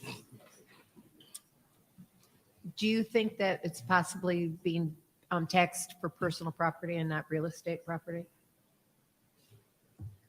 I don't know. I don't think I can look up this property on our system and see if that any property taxes are being paid on it. So I'm guessing that this $15,000 is property tax free. So because the property alone would be taxed way more than this. So if this is beyond property tax, or I don't know, I just think that there's no property taxes assessed to this. So this is more than a sweetheart deal because the property, they're not paying yearly property taxes on it either. And we're talking hundreds of acres in the city of Flint. Thank you, Madam Chair. All right. Anyone else like to speak in the second round? All right, well, hearing none, we're going to go ahead and call for the vote. This is to send resolution 220449 to the Finance Committee. Roll call, Madam Clerk. Ms. Worthing, Yes. Mr. Mays, Yes. Ms. Lewis, Yes. Mr. Murphy, Yes. Ms. Priestley, Yes. Ms. Winfrey Carter, Yes. Ms. Burns, Yes.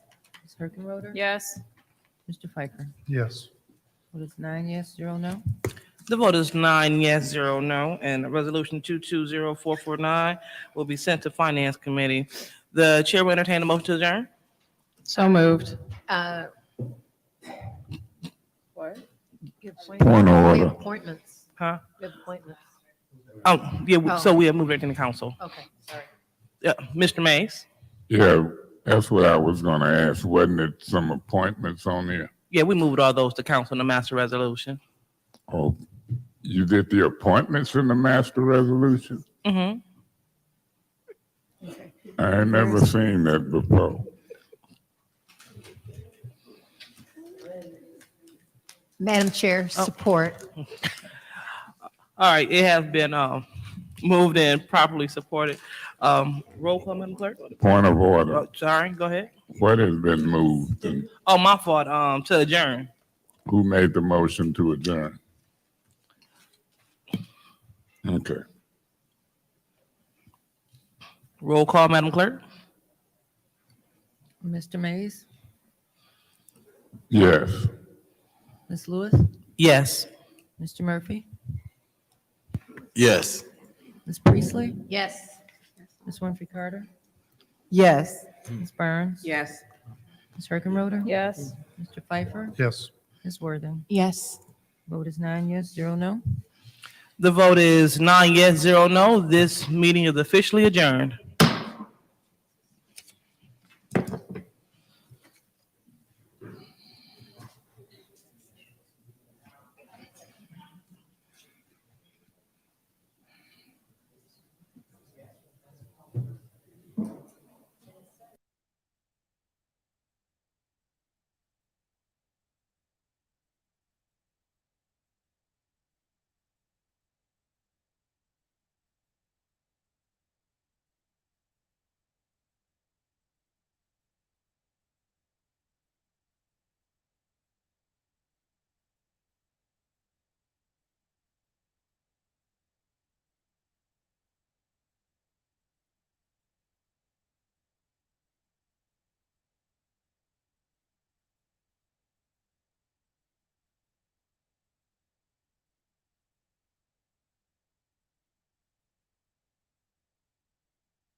Thank you.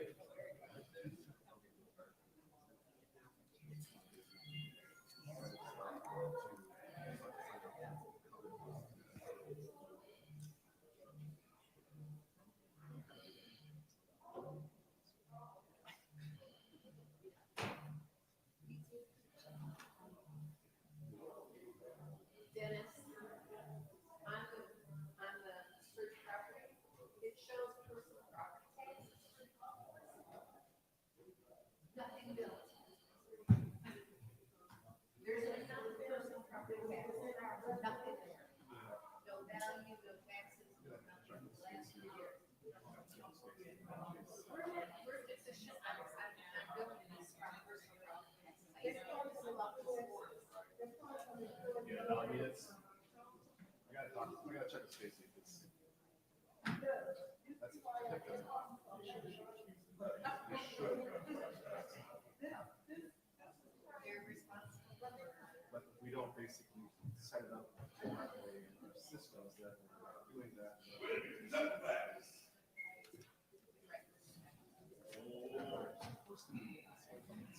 Be an asshole. I'll let you be an asshole.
My guy who expired.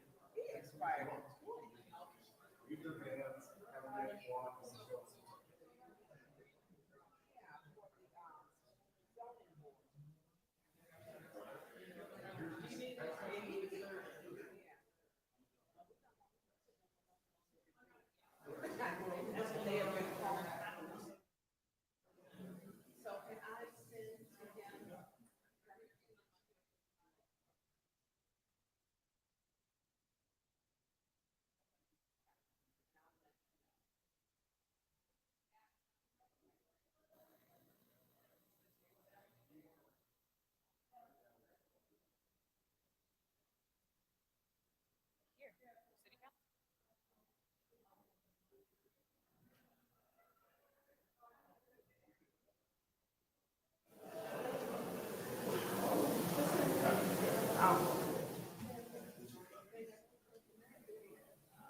This is a 2-minute warning for all council members.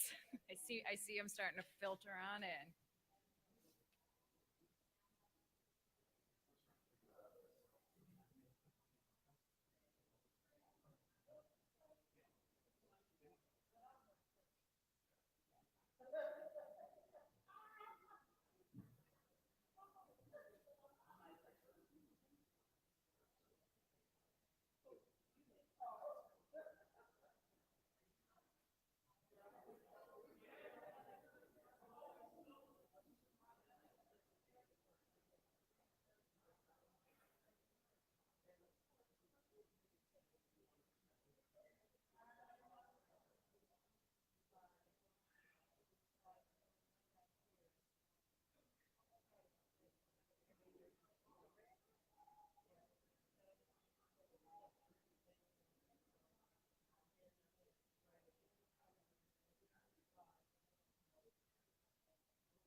some of the first, but I'm gonna ask for more time so I can do. You want to Back, put it- all righty. Janet? 9:29 on Monday, November 28th. I hereby call this meeting of the Flint City Council to order. And I'm sorry, 30 seconds, please. Thank you for your patience. Ms. Donahue, whenever you are ready, if you could go through our roll call, please. Thank you.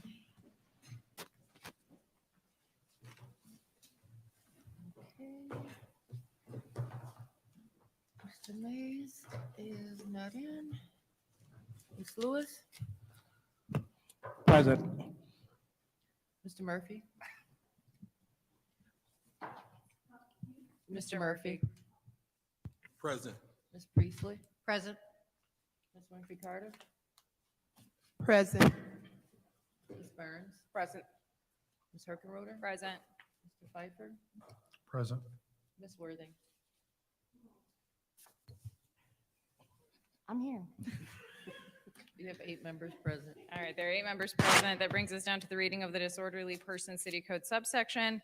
Any person that persists in disrupting this meeting will be in violation of Flint City Code Section 31-10. Disorderly conduct, assault and battery, and disorderly persons, and will be subject to arrest for a misdemeanor.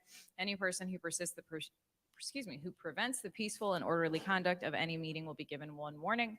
If they persist in disrupting the meeting, that individual will be subject to arrest and violators shall be removed from the meetings. Ms. Burns, do you care to lead us in the Pledge of Allegiance? Yes.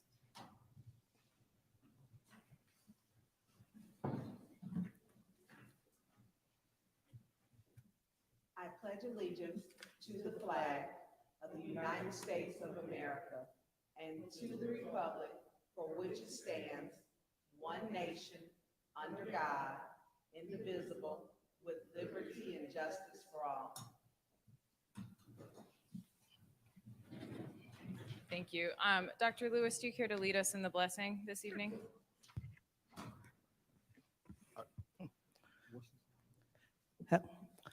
All hearts and minds clear.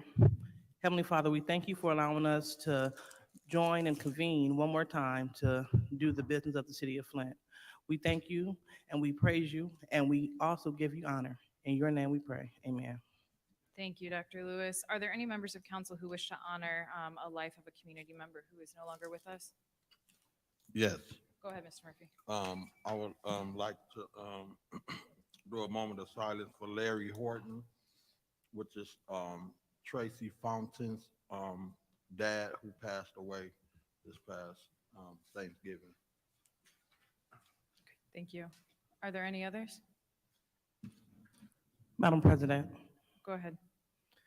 I would like for us to remember a classmate of mine, Mr. Andrew Neal. Mr. Andrew Neal. Thank you. Thank you. Are there any others? Okay, not seeing any. If we can all stand for a brief moment of silence for Mr. Horton and Mr. Neal, please.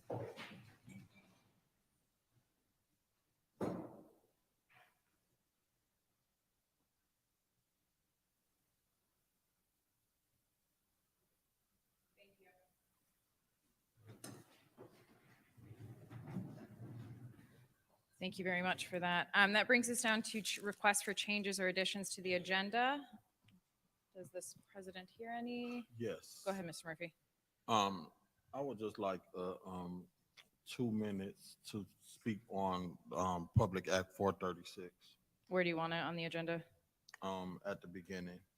Like before the presentation of minutes or? Yes. Okay.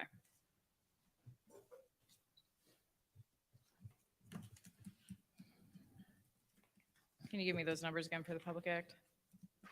PA 234? Yes. Okay. All right. We'll vote on all of the agenda changes as we go. Roll call, please, on that agenda Madam change. Chair. Yes, Mr. Mays. I want to have a discussion as it relates to the interim fire chief. Okay, let's vote on this one and then we'll come back to that and make sure that we can get that taken care of, okay? Beg your pardon? We're gonna vote on this agenda change request and then we'll come back to yours, okay?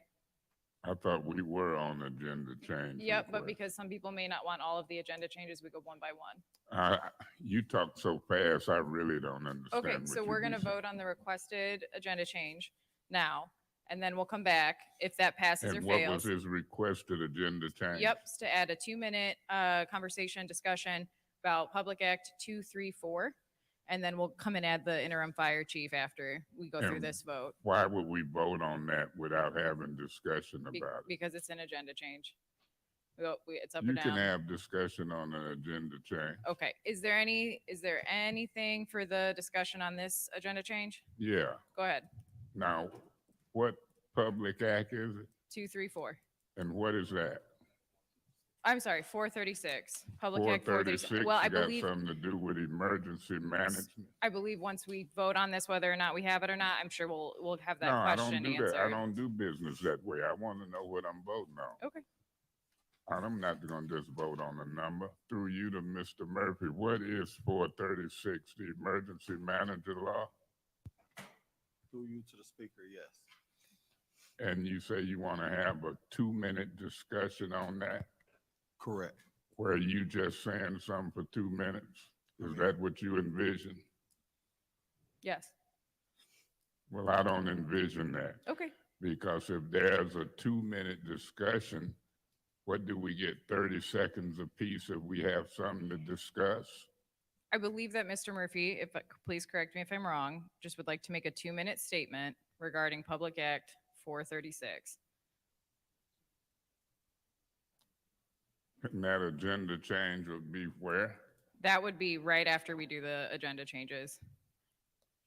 Isn't it a place on the agenda for discussion items at the end? That's why we're going through and we can vote up or down if this is where we want that, yes. But that's why I asked for discussion. We don't just do agenda changes and say we're going to vote them up or down. I want to know what they are. I want to know what's being asked. So he's asking for a 2-minute discussion for him to say something Correct. about 436. Correct.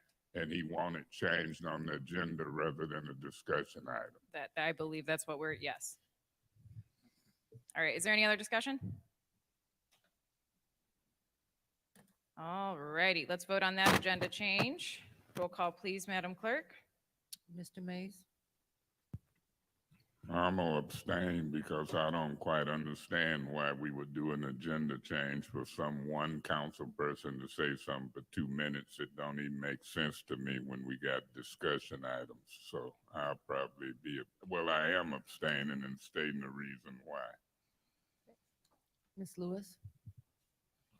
Yes. Mr. Murphy? Yes. Ms. Priestley? Yes. Ms. Winfrey Carter? Yes. Ms. Burns? Yes. Ms. Herkenroder? Yes. Mr. Pfeiffer? Yes. Ms. Worthing? Yes. Vote is 8 yes, 0 no, 1 abstention. All right, yes, 0 no, 1 abstention, that passes. Mr. Mays, you wanted to have a discussion about the interim fire chief. Where would you like that on the agenda? Isn't it a place on the agenda for discussion items? If that's where you want it, we can put it there for sure. It's at the end of the agenda, correct? Yep. And so that'll be a okay place, but I want to get a handle on this 90-day interim and what we have to do by the charter and all of that type of stuff and the different qualifications. And so I'm requesting to have a short preliminary discussion on that interim appointment. Okay. Anybody else have any discussion? And you want this for the discussion items, correct? Yeah, discussion items is fine. Okay. Is there anyone else who wants to talk about this before we vote on the agenda change itself? All right, we'll go to the vote on that agenda change. Roll call, please, Madam Clerk. Ms. Lewis? Yes. Mr. Murphy? Yes. Ms. Priestley? Yes. Ms. Winfrey Carter? Yes. Ms. Burns? Yes. Ms. Herkenroder? Yes. Mr. Pfeiffer? Yes. Ms. Worthing? Yes. Mr. Mays? Yes. Vote is 9 yes, 0 no. 9 yes, 0 no. Are there any other requests for changes or additions to the agenda? All right, hearing none, that takes us down to our first agenda change, which is for 2 minutes to speak on Public Act 436. Mr. Murphy, you have the floor. Thank you so much. As you guys know, up under former Governor Rick Snyder, he created Public Act 436. I think we at a time where we need to send a letter as a body. We need to possibly talk about it in government ops. I also been talking to our attorney, Kim, about drafting a letter to present before council for us to look at, to possibly discuss. And I also requested, and he did send me all the emergency manager orders that the emergency manager placed on the city of Flint when he came in. We need to review those orders. I'm asking that this body, us come together and possibly discuss in government ops, Public Act 436, and sending a letter to the governor, the state reps, and the senator to repeal Public Act 436.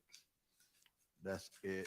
And I just wanted to talk briefly to my colleagues to let y'all know that moving forward on Government Ops Committee, I would like for us to, and for my colleagues to consider Public Act 436, the pros and cons of it, what they would like to see, even if they want to send a letter to our state reps, our senators, and our governor to ask them to repeal Public Act 436.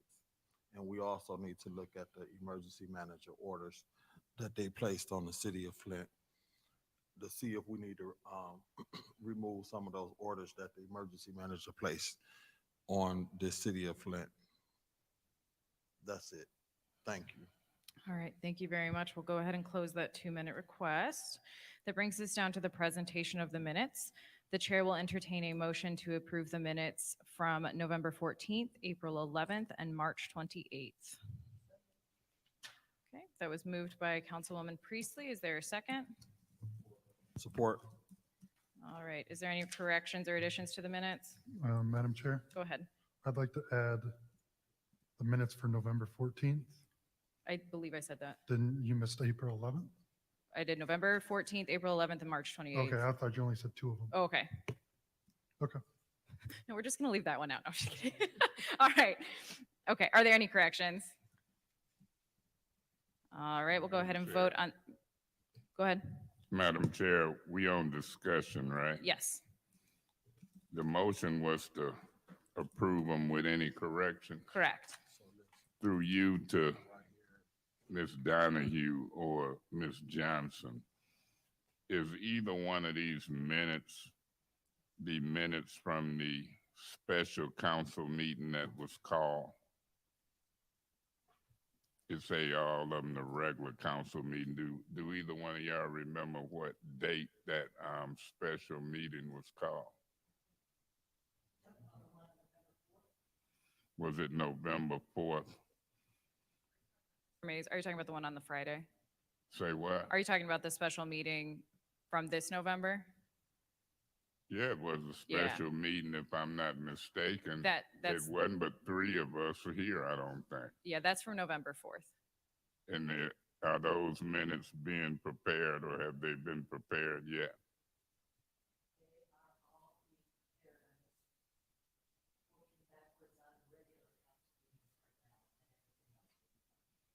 Okay, when do you think we could have those minutes of November 4th?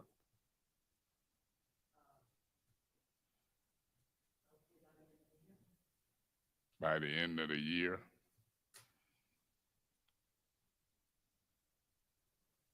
I want to see if I can request to get those minutes prepared, because these are regular meetings of November the 14th, but the special meeting was November the 4th.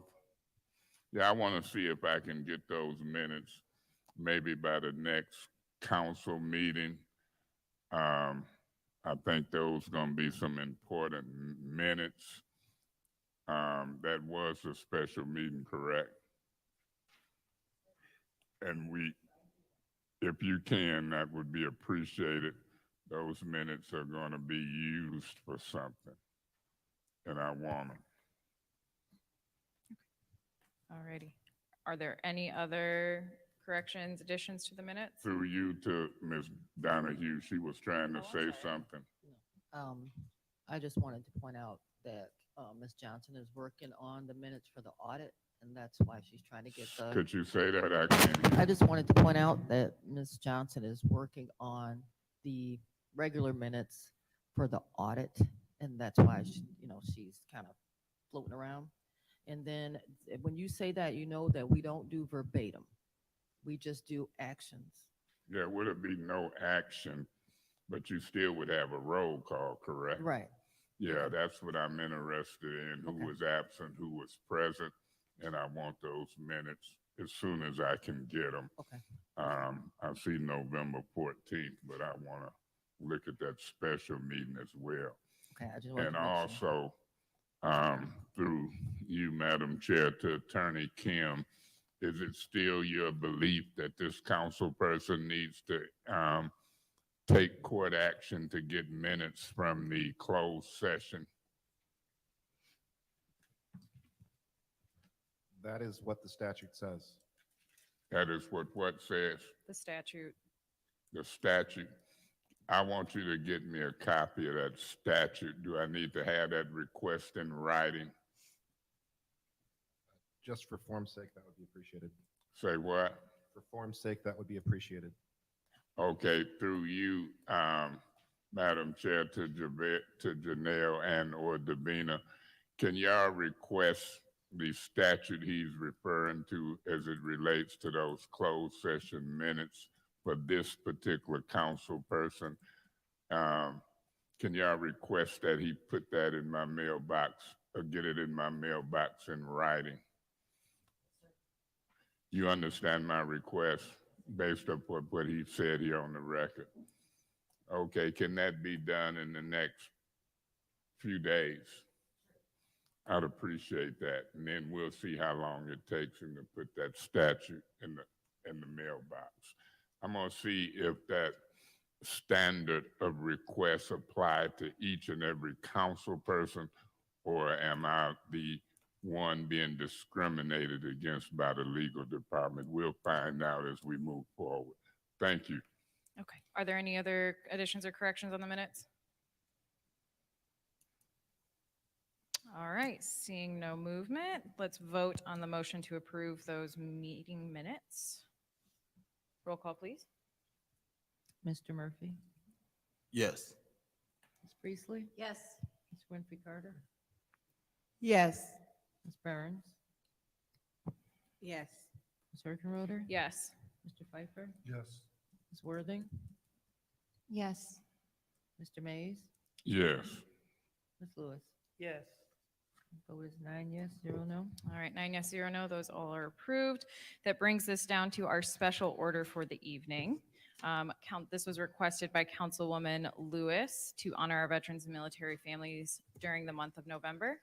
And at this time, if I could please ask the Buffalo Soldiers Motorcycle Club Honor Guard to join us in the front.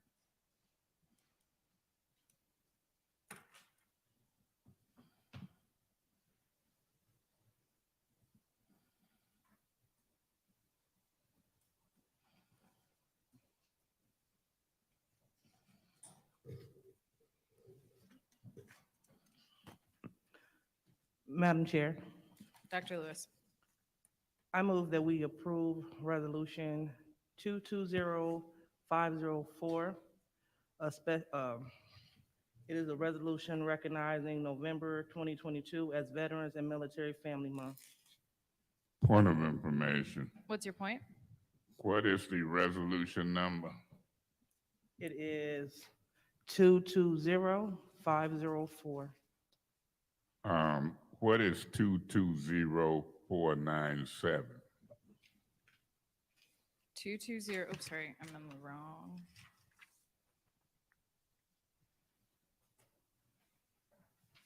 Sorry, I'm in the meeting minutes, so it threw me off. Point of order. 497, hang on, I got to answer. So 497 is the actual resolution itself. 504 is The special order. is just the special order, it's not the resolution. Got it. Thank you for the clarity. Thank you. Hang on, and I got a point of order over here for Mr. Murphy. I'll withdraw that. Okay, cool. Dr. Lewis, you have the floor.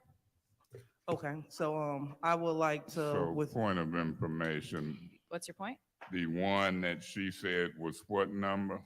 That was just there was no resolution associated with it. It was just the number for the special order, but that number was 220504. And so she was making a motion to approve that, Yeah, it was just a mistake. but it really should be what? 497. 220497. That was my point of information and trying to see if the motion would be correct. Yeah, 497 would be correct. 504 would not be correct. Dr. Lewis does still have the floor. Thank you. So as I was saying, I would like to withdraw my initial motion, and I would like to replace it with, I would like to move Resolution 220497, recognition of November Veterans and Military Families Month. Okay, there's a motion on the floor to approve Resolution 220497. Is there a second? Madam Chair? Councilwoman Worthing? Yeah, I second that. All right, Dr. Lewis, I'm assuming you want to have discussion on this? Thank you.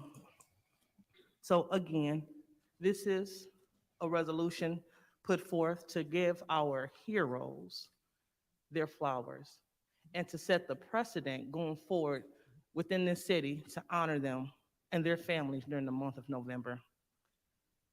So we have the Buffalo Soldiers Honor Guard here today. And we also have had other veterans to join us. And I believe and we do have them still here. And so do we have any veterans in the crowd? Any other veterans in the crowd, please stand.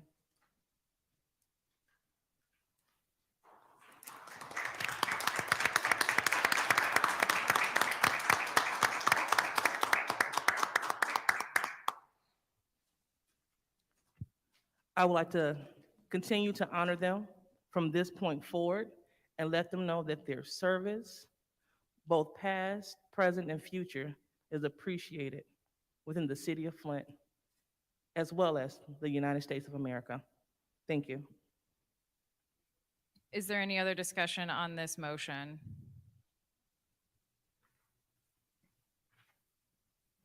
All Madam right. Chair, Ms. Priestley?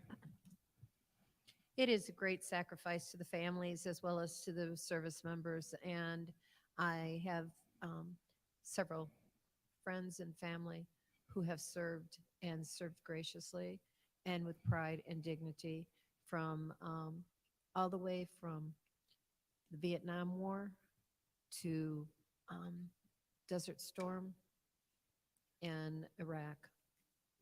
I know the dedication it takes, and I thank you all. Thank you very much. Thank you. Is there any other discussion on this motion? Yeah, Madam Chair. Go ahead, Mr. Mason. Do anybody know whether or not there's a recognition of veterans around the country in the month of November? Point of information. Go ahead. Yes. And so I'm gonna support the resolution recognizing November 2022 as Veterans and Military Families Month in the city of Flint. But, you know, should we have to do it every year, or should the resolution be for Novembers to come? I'm looking at that wording in this particular resolution.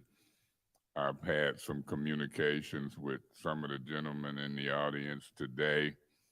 And, you know, we always say thank you for your service.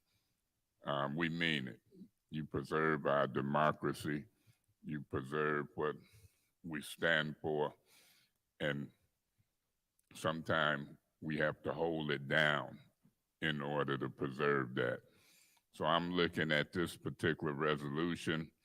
I don't know if I'm prepared to make a amendment, not for just November 2022 in the city of Flint, but for November for years to come. That's my concern. That's my thought. But I like to be thorough when I read stuff.